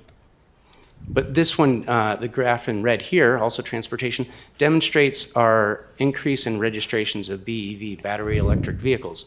And we're going through the roof. And if you remember the report, in the report there's an S-curve style metric, and it shows how new technologies are adopted. And we're on that upswing of the S-curve. Things happen very quickly when new technologies gets to that point of turning the corner. And finally, regarding our electricity, it is still important to monitor, because as we move those other two energy sources in the blue and the red to electricity, we need to be very efficient and mindful of our tier 1 and tier 2 power to get into it and not hit that more expensive power rate. So we do need to increase our solar production. That's a great thing that we've had a good track record of doing, and you can see how that's increased over the years. The smaller bars represent annual installations of solar, and the taller bars represent the cumulative installations over the years that we've had in solar. So lots and lots of gains there. So I see a lot of promise, and my one-word answer is I think we're doing well. But yes, we can do better moving forward. This is near and dear to Councilor Kaplan's heart, because he was part of the trash survey here that the pictures are from. But moving forward, what can we do better? There is that, I believe he took his mother to the landfill for a visit here once. Anyway, so we can work better on moving forward with more equitable climate ideas so that everyone can be part of the solution moving forward. We need to investigate that solid waste. We can probably move that up to one of those primary metrics and have that in our graph. And we need to work better on our outreach and education. We have good programs, but we don't have full implementation or utilization of those. So we want to make sure more people can take advantage of what we do offer and what we hope to offer. And then moving forward, in the past there has been a report on the city metrics, and think primarily those primary focus metrics: electric, transportation, and natural gas. So I will work on that for my next report, and that will be included as well. And I just wanted to bring up this graph. What it does is it allows for something of a nice dashboard, which other cities like Fort Collins on the right have done. It's really easy. You can see Fort Collins doesn't have 55 emissions there. They've broken theirs down. And very similar to Ashland, electricity, ground travel, and natural gas compose the largest portion of that by quite a lot. I believe it's 41, 26, and 24%. So 91% of emissions there are represented by 3 of them. So our dashboard's pretty close to that, and we can do this every year and demonstrate our progress moving forward. So I'll pause there for your questions, if you have any. So this final graph was one of my questions, which is around, can we create some sort of a dashboard that just has an ongoing reporting mechanism? A lot of communities are moving to that and away from the written report. We would still, I think the council would still want you to come and talk us through those elements, but that we would put more time and attention to having a visual display. So did I understand you correctly that we're moving in that direction to be able to go on the city's website and see how we're doing against our plan? Yeah, we haven't done that since 2017. We have that OpenGov document, but again, that was a really difficult graph to read, and I think something that focuses like this could be on the OpenGov, and that could be a tool that the public could use and understand better. And I have another question back to the tertiary goals that we focus on. One of the things, I appreciate that it's difficult and it's almost impossible to measure. I also understand that the atmosphere doesn't care where the carbon comes from. And we had this conversation when the SEEP was first put forward. Do we want to put essentially consumption into this plan when we know it's really hard to measure and it's hard to impact, but it's still there? And in the same way that the Community Wildfire Protection Plan, the way we're looking to implement that is with partnerships with local organizations. I wonder if we shouldn't, I see it drops off in the report. We focus really only on the primary and secondary elements. But I'm wondering if we might find community partners that would pick up, it's basically public education around those pieces. Is that a possibility for us to make sure that we're still working on those consumption elements, even though we are focusing our limited resources and staff time on the primary and secondary strategies? Yeah, I think that's exactly the lever to pull for those, is that outreach and education element. And yeah, it's something of a capacity issue at times too. What do we work on and when? So yeah, I wholeheartedly agree. And I would imagine that at the city, that's not really our wheelhouse. The extreme, public education and outcomes and all of that kind of element is difficult for the city to do for a variety of reasons. So maybe it makes sense to have our partners do that. Councillor Kaplan? Yeah, thanks, Mayor. And thanks, Chad, for this. I'm totally on board with this focus of attention on what really we can control. I like the primary, secondary, and tertiary focuses, and the idea of a dashboard, which it's kind of an odd dashboard, a dashboard that gets updated annually instead of more real time, but maybe there's some ways that you can tweak that. My question really, and I do very much appreciate your intention to add the city operations, because that was a very important part of the last report.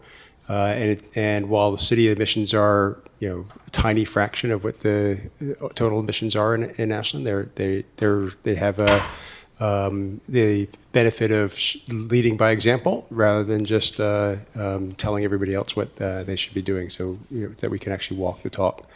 And the last report did show that we were walking the talk in some respects. Still have some more ways to go. My question really is one other thing that I don't see here, which has to do with the other big area of this SEEP, which primary focus was certainly on reducing emissions, but there's at least reference to an intention to do more work on adaptation adapting to the changing climate. Now, we've just gone through a huge exercise of the Community Wildfire Protection Plan. That's one aspect of adaptation. I wonder if you have some thoughts about how we could start to reflect on some of the progress that we're making on adaptation. Yeah, I guess I would say I really don't focus on that area too much, but if you have a particular follow-up, if there's a particular area that you're interested in, I might be able to answer that specific question, but the CWPP, that Community Wildfire Protection Plan, is very comprehensive. It does focus more on that adaptation resiliency element, and then we also, of course, have our emergency services too that focuses on the adaptation and resilience. There is a bit of a crossover, a natural crossover, which you don't, it's just a co-benefit in many ways. When we do weatherization and we provide heat pumps that also have air conditioning, so a home can close its windows on smoky weather, that is partially a mitigation effort. So there are those benefits, tight sealed home with cooling, which is more and more necessary, obviously. That does have those benefits. But if you have a specific follow-up, I can try to answer. Okay, thanks. Other questions? Councillor Hanson. Yeah, thank you, Chad. It's really great to see all this come together, and I appreciate simplicity, especially around these complex metrics. I'm curious, so the SEEP was established in 2017? Yeah, adopted. Adopted, yeah. I'm curious, do you know, is there a refresh timeline baked into the SEEP? Is there, would it be beneficial to go back and not necessarily rehash and revisit the goals per se, but we might be missing something now? It's, years down the road here, what kind of new information do we have? Or maybe we, like you've simplified things that makes total sense.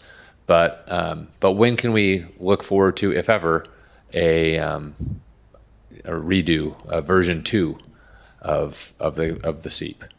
Yeah, a good question.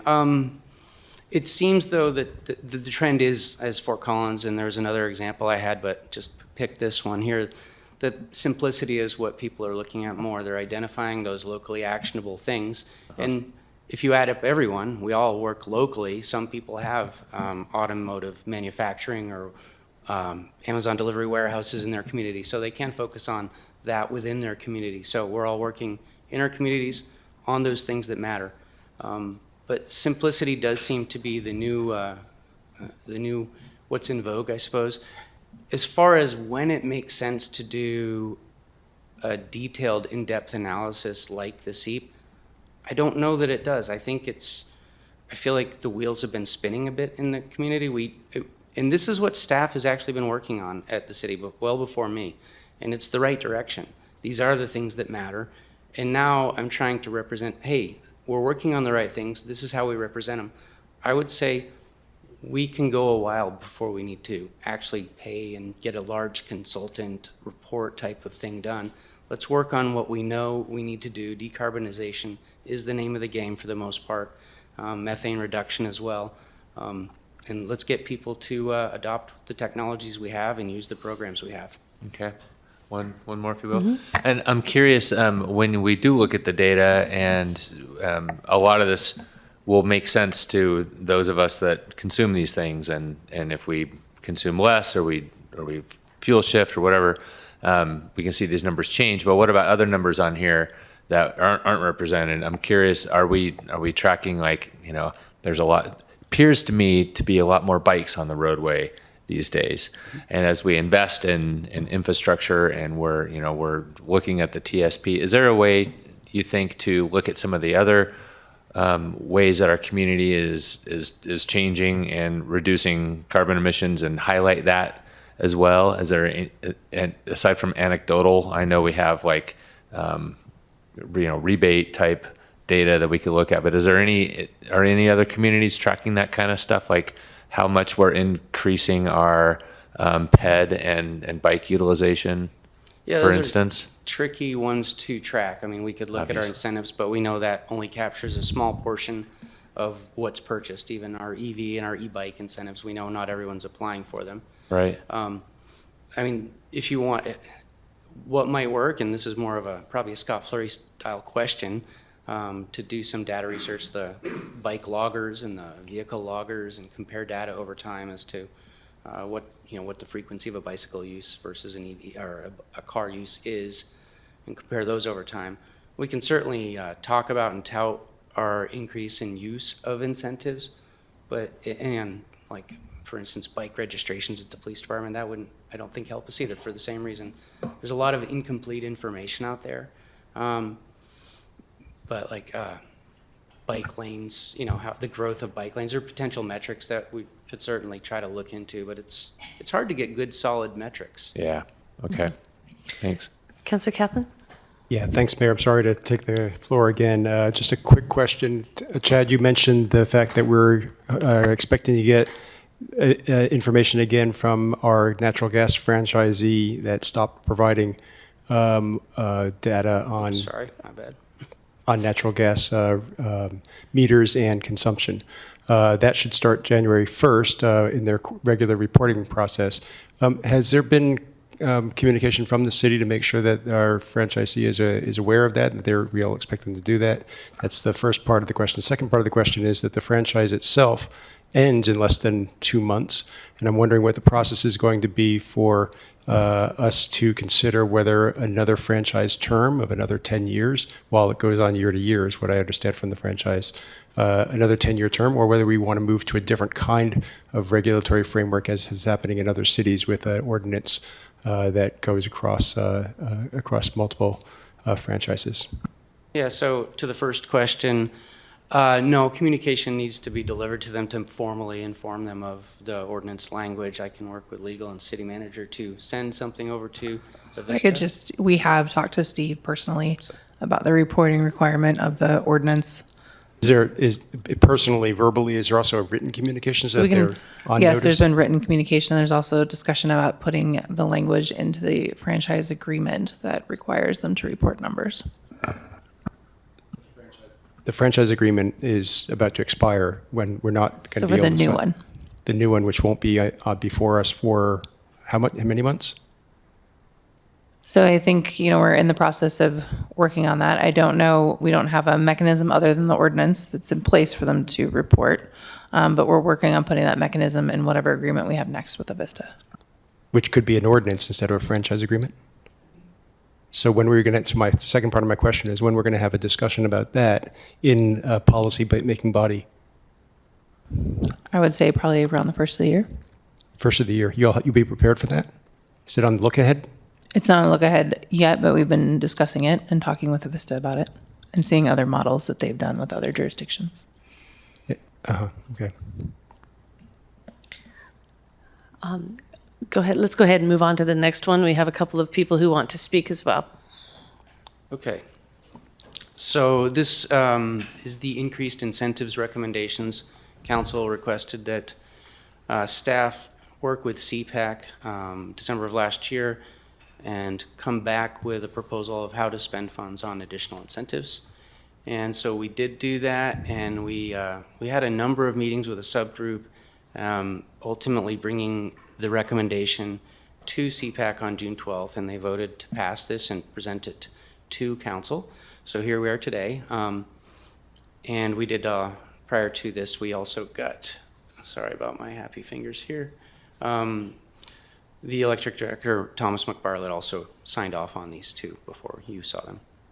So what is the new proposal? And again, I'll go through this quickly and save time for questions. Bonneville Power Authority, who provides us, or where we get funding for electric to electric conversion incentives, has increased the amount that they are going to provide this year. We are proposing that we match that number when we pay out on our incentives from city funds to do gas conversions from gas to electric heat pumps. And the areas that we would like to focus on would be the forced air heat pumps. You can see a large increase there, up $600. The mini split heat pumps, another large increase, plus $400.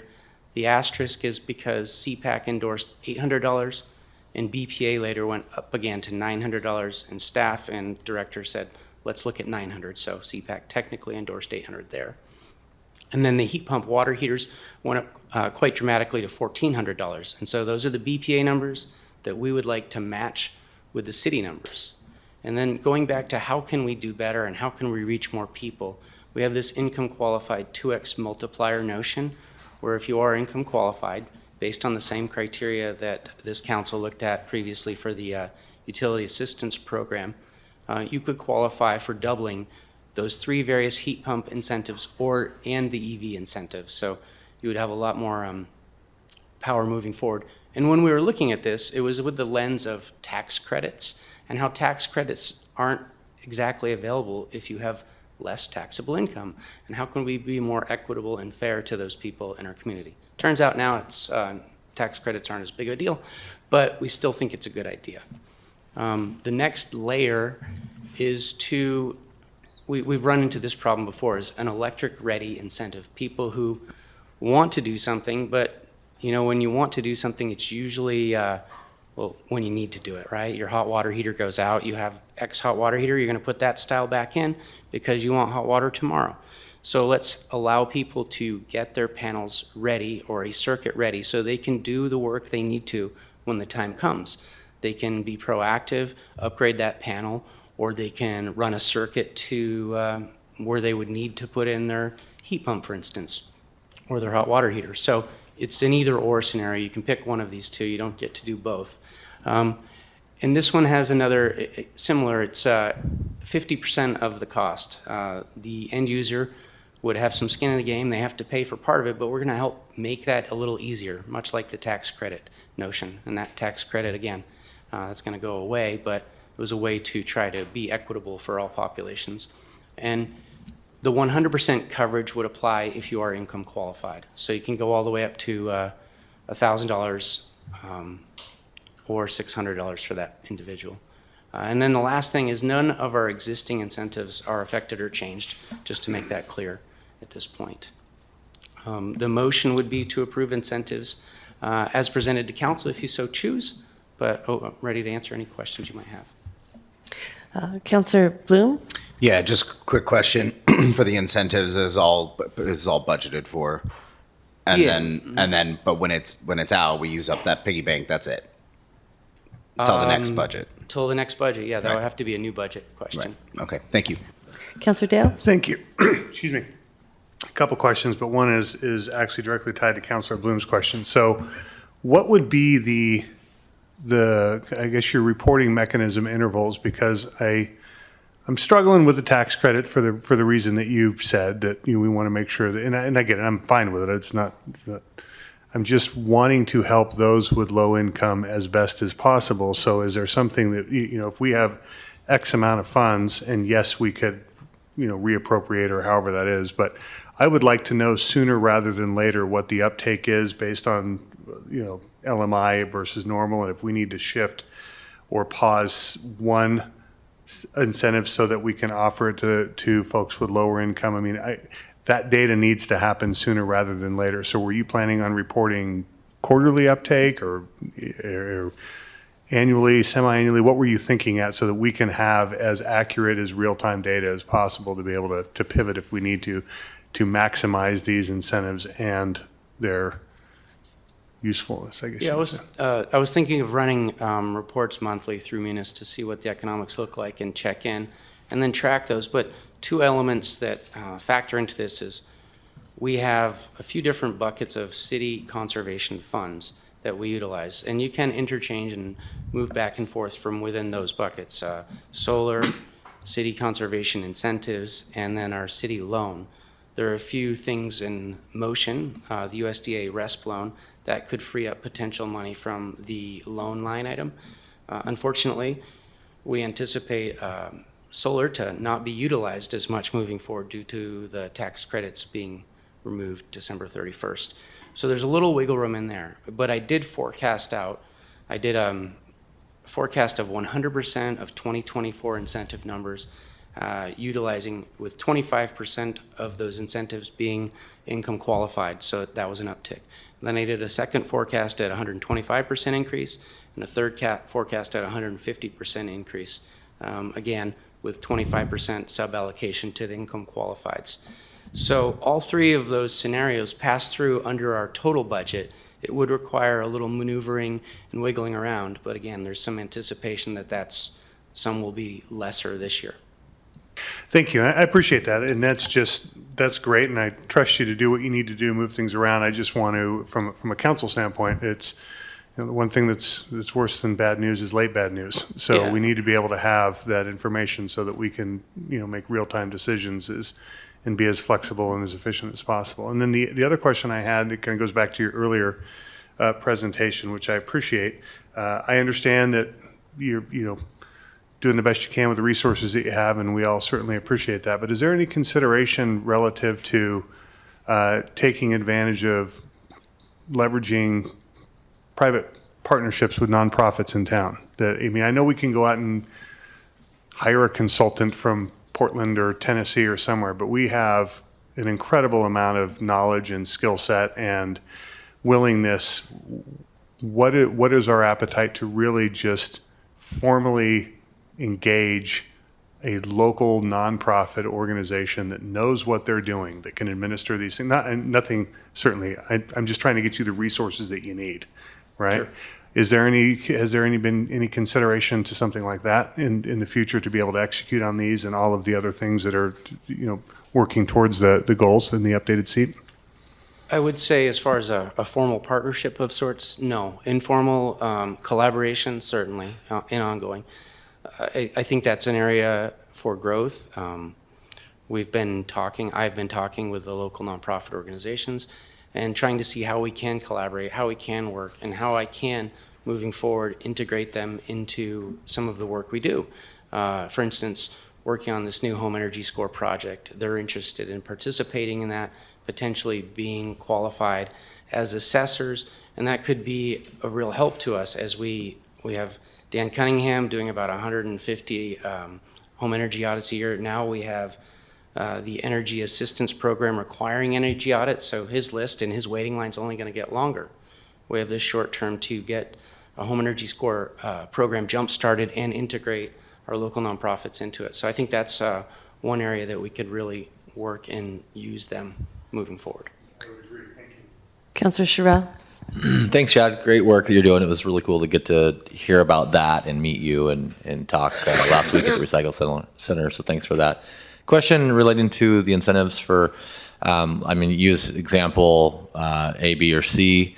Is it only fuel switching, or is it also available to somebody who might be switching from like a 4-SEER unit to a 21-SEER unit, or switching from a standard electric to a new hybrid heat pump electric, or is it just for we're ripping out gas, we're bringing in this, you can apply now?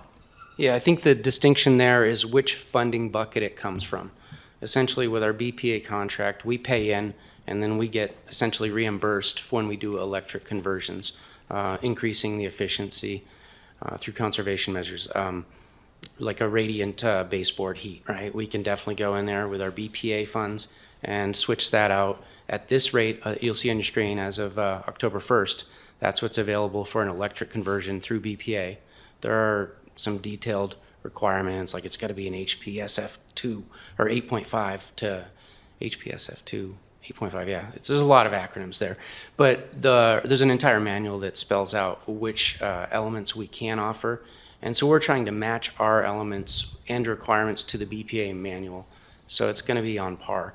And that will hopefully be less confusing for the end user when they say, hey, I want to do this heat pump. I'm like, all right, are you electric or gas? It's the same number. We don't have to give you two numbers now. But Thank you. And just follow up, Mayor, if I may. Actually, no, I need to move to public comment. I'll come back to you. No problem. Thank you. We have 3 people who've signed up to speak to us tonight: Sonia Dow, Candace Turtle, and Gary Schaff. Can you please come up to the speakers? And just as a reminder, we have a 9:30 hard stop that we need to have a motion on the floor. So while I am offering 3 minutes, I am hoping that you will not take that much time. So we'll start with Sonia Dow. Thanks for the opportunity to speak. My name is Sonia Daw, and I live at 470 Allison Street in Ashland. I'm here with a few of my neighbors over there we came to listen to Mr. Woodward's presentation about the CEAP. We're here because we're very concerned about the climate crisis. It's threatening a livable future for our children. It's reshaping the natural world as we know it, driving more and more species into extinction and dramatically changing landscapes. It's affecting all of us, and we have so much to lose if we don't act boldly. We do understand that the city faces challenges in implementing this climate and energy action plan. Challenges that Mr. Woodward described, having to do with funding, community outreach, and the metrics that you're using. That was interesting to learn about how those have shifted to be a little bit more measurable. We're here to support you. We really appreciate all the time and work spent by the city and the CPAC committee to move it forward. So we have two key messages to share. The first is we support bold and committed action to meet the city's climate and energy action plan. And the second is about outreach, communication and outreach. Many Ashland residents care deeply about the climate crisis. Some don't know enough about it to care. Communication is essential. Please consider funding community-wide outreach to help Ashland citizens understand the seriousness of this problem and how we can help to address it. You mentioned how difficult it is to measure consumption. Outreach and education is one way to help reduce consumption. That's it for me. Thank you.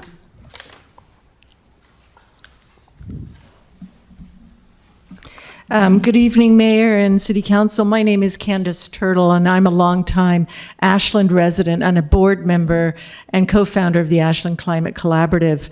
I'm here to express Ashland Climate's strong support of the 2025 Climate Energy Action Plan report that's being presented this evening. Written testimony has been submitted to the council. The CEAP is the city's long-term commitment to reduce local climate pollution and enhance our resilience in the face of changing climate. And while CEAP is not perfect, its core strategies and actions do remain relevant. The 2025 CEAP report recommends important revisions that are essential to success, and we urge you as the City Council and staff to embrace this new direction. In particular, we applaud revising the goal of reducing emissions 8% each year. It's just unworkable for many reasons. We recommend that the city does keep the goal of achieving net zero by 2050 and set new interim goals that allow us to better track that progress. We also applaud focusing on emissions that can be measured and that are within our local control. And also the prioritization of natural gas and transportation emissions, which really do offer our greatest opportunities to reduce climate pollution. We further recommend that the city ensure that Avista's compliance with the carbon pollution impact fee ordinance that takes place on January 1st and which requires Avista to provide annual report on residents and commercial gas consumption. Lastly, the report notes that community outreach and education is integral to achieving our goals, and we urge the city to allocate more resources to these activities. We also have submitted comments on the incentives program. We support these revisions to the conservation incentives, especially the move to provide higher incentives to low and middle income residents. It's really a positive step to addressing the high cost of living in Ashland and to enable all residents to participate in the clean energy transition. And we're really pleased to see the proposed new incentives for the electrical panel and circuit upgrades that prepare people to make these changes. We do offer several recommendations for rolling out these incentives for maximum effect.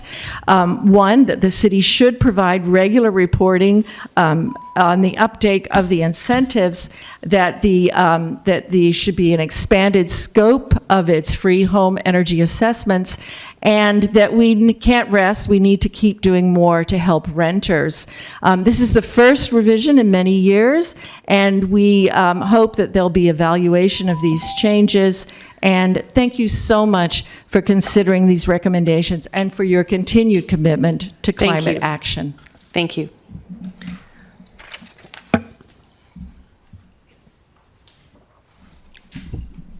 Good evening, Mayor Graham and council people. I'm Gary Schaff, and I live in Ashland. I'm a member of CPAC, also an active member of the Ashland Climate Collaborative, and chair the Streets for Everyone team. Climate change is a global crisis. We all understand that. The actions the city takes are honestly, and consequential in that context. Howsoever, the council can make a huge impact on climate by developing programs, policies, and activities that other cities can model. That's our value, in my estimation, to the global climate change crisis. Your efforts in adopting the carbon pollution fee, designating climate-friendly areas, eliminating parking minimums, and liberalizing downtown zoning are all efforts that contribute to reducing carbon emissions in the city. Those are also things that other cities can model. So we're on the right track. But with the incentives, we should ensure that they contribute to lasting and meaningful improvements for the community and its residents. The building incentives, notably, do this by improving the housing stock by making homes more energy efficient. Likewise, the bicycles incentives help to reduce traffic congestion, decrease demand for downtown parking, and improve health, improve affordability for houses that can substitute an e-bike for a car, and serve to help Ashland to become a more attractive place for families to live and college-age students to go to school. Additionally, they are affordable when combined with the city's incentives, at least for most households. In contrast, incentivizing the purchase of electric vehicles offers no public benefit. In fact, the EV is simply a car. It still needs a parking place. It still creates congestion. There is no public benefit to adding more cars to Ashland streets. This isn't including the fact that there's no dealerships in Ashland, so there's no economic benefit to the city for the sale. As my 3-minute is approaching, I think there are 4 things that you should do. You should double the incentive for low and moderate income households for the purchase of e-bikes, prohibit incentives for EVs, or if they are retained, limit them to low and moderate income households, and then allow transportation incentives to be used for both used EVs and bicycles. Thank you. The floor is open for a motion. Mayor, I'd like to make a motion. Councilor Caplan? Yes, I'd like to move to approve the conservation incentives as presented to council. Second. Okay, we have a motion on the table that allows us to extend for 10 more minutes. Chad, if you'd come back up, since we may still have a couple of questions, I want to leave the floor open for questions of staff. Come back to Councilor Sherrill. Thank you, Mayor.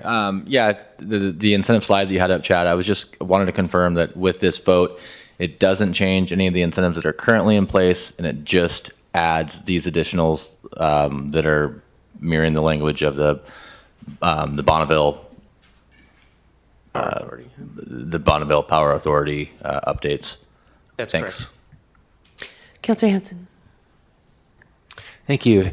Appreciate all the hard work into this, Chad. When we had extra funds in our conservation bucket, one of the directions that I suggested was that we go back and we look at Pacific Power's structure to see what incentives they have through the Energy Trust.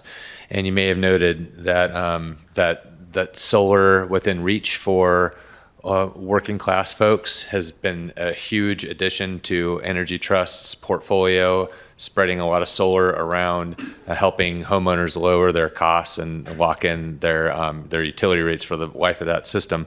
It's up to $1,000 per home and $13,000 for businesses. I also know that the battery incentive for low to moderate income is about half of the cost of the system, so about 50%. I was surprised to not see anything new and exciting here for the renewable energy customers in the city of Ashland, given that our neighbors, we have a $600 incentive, and the federal tax credit is going away at the end of this year because of the big, beautiful bill that passed in July. So what are we doing for low to moderate income folks who want to get into solar in Ashland? Yeah, I think there's a couple ways to answer that. One is if we have limited dollars to reduce our carbon and we have a very low carbon energy source, it's not the best place to spend our money on renewables for people. People who can afford it, especially, solar makes a lot of sense when you have $7,500 of federal tax credit coming in. So I think that's one of the biggest ones. We were looking at carbon reduction bang for the buck. That was actually a metric we used when we looked at each of these elements. How can we take out the most carbon? And those other elements were the best ones. The second element would be how I think the best model, and it's something I really hope that we can do in the future, is a community solar project. And I feel like that is the easiest way to get solar affordably to individuals who don't necessarily own their own property. So it opens it up to renters as well, not just low to moderate homeowners. So that's where I'd like to go, and I do think looking in that that direction in the future merits more consideration with the reduction of the tax cuts. Councillor Kaplan. Yeah, thanks, Mayor. I'd like to pick up on Councillor Dale's request for some regular tracking so that we can see how these are rolling out, both budgetarily and also just in terms of hitting our targets. Last December, when we asked you to come back with some upgraded incentive package, which I really appreciate. I think they're really well done. I appreciate the team that worked on it. We also directed some funding that was available for last fiscal year for swapping out package terminal air conditioners and replacing them with package terminal heat pumps with up to a 100% rebate. I understand that's not gone very quickly, so I'd actually like to see some tracking of that as well in these metrics. And I'm wondering if maybe we can include this tracking in our quarterly financial report, because it is a financial report in some sense. So maybe we can, working with the finance director, that can be one of the items in the quarterly financial report, so we can see where we are on our implementation of our conservation incentives. That sounds reasonable. I anticipate tracking what you mentioned with the PTAC for PTAPs and these, and I imagine in the future I'll be asking you to allocate differently based upon uptake. That would be if I'm playing Nostradamus here about the PTAP uptake and the other options that we have on the table, I can see those going faster. Okay. And we'll just have to work with finance to get the line items so you can see them at that level. Right, because it's not typically in the line item. We can see it. We can see some of it in the open.gov, but it doesn't go to the detail either. It's not at that level of detail. You have to really parse through a spreadsheet to understand what's going on. Okay. So my question is around the Department of Energy has incentives for landlords to put in facility heat pump HVAC systems. Pacific Power through Energy Trust also adds to that. So landlords can get incentives from both of those elements per unit. But ours doesn't include landlords, is that correct? No, it includes them. It's a difficult path. It requires coordination between tenant and landlord. Any electric account would qualify. Right, but the heat pump, the processes at the state level are for the landlords to put it in to replace the existing thing. So it has nothing to do with the renters. The landlords, invest in that machinery with these two different incentives. And so it sounds to me like in our system, a landlord could not get that second incentive for the residential element. Is that correct? No. They cannot? No, they can. Any landlord can get them, and not only that, you can income qualify based upon the tenant. That's the BPA model of income qualification as tenant, not landlord. So you can get the city or the BPA incentive and the multiplier for the city incentive. And so are we helping our landlords in town understand this system? We want to. So we're not yet. It's not. Okay. So I think that maybe comes back to Councillor Dale's question around working with our nonprofit partners in town to make sure that the full benefit to landlords, because if that's how we help renters. We help them by helping landlords get efficient equipment into their spaces so it's cheaper for them to actually keep their home at a reasonable temperature. We are towards the end of what we have here. If there are no additional questions, then roll call, please, Alyssa. Sherrill? Yes. Dale? Yes. Bloom, Yes. Kaplan. Yes. Hanson. Yes. Thank you. Thank you for your great work. And as per our rules, we are adjourned. Hey, buddy, do you have a manager report still? Good job, Chad.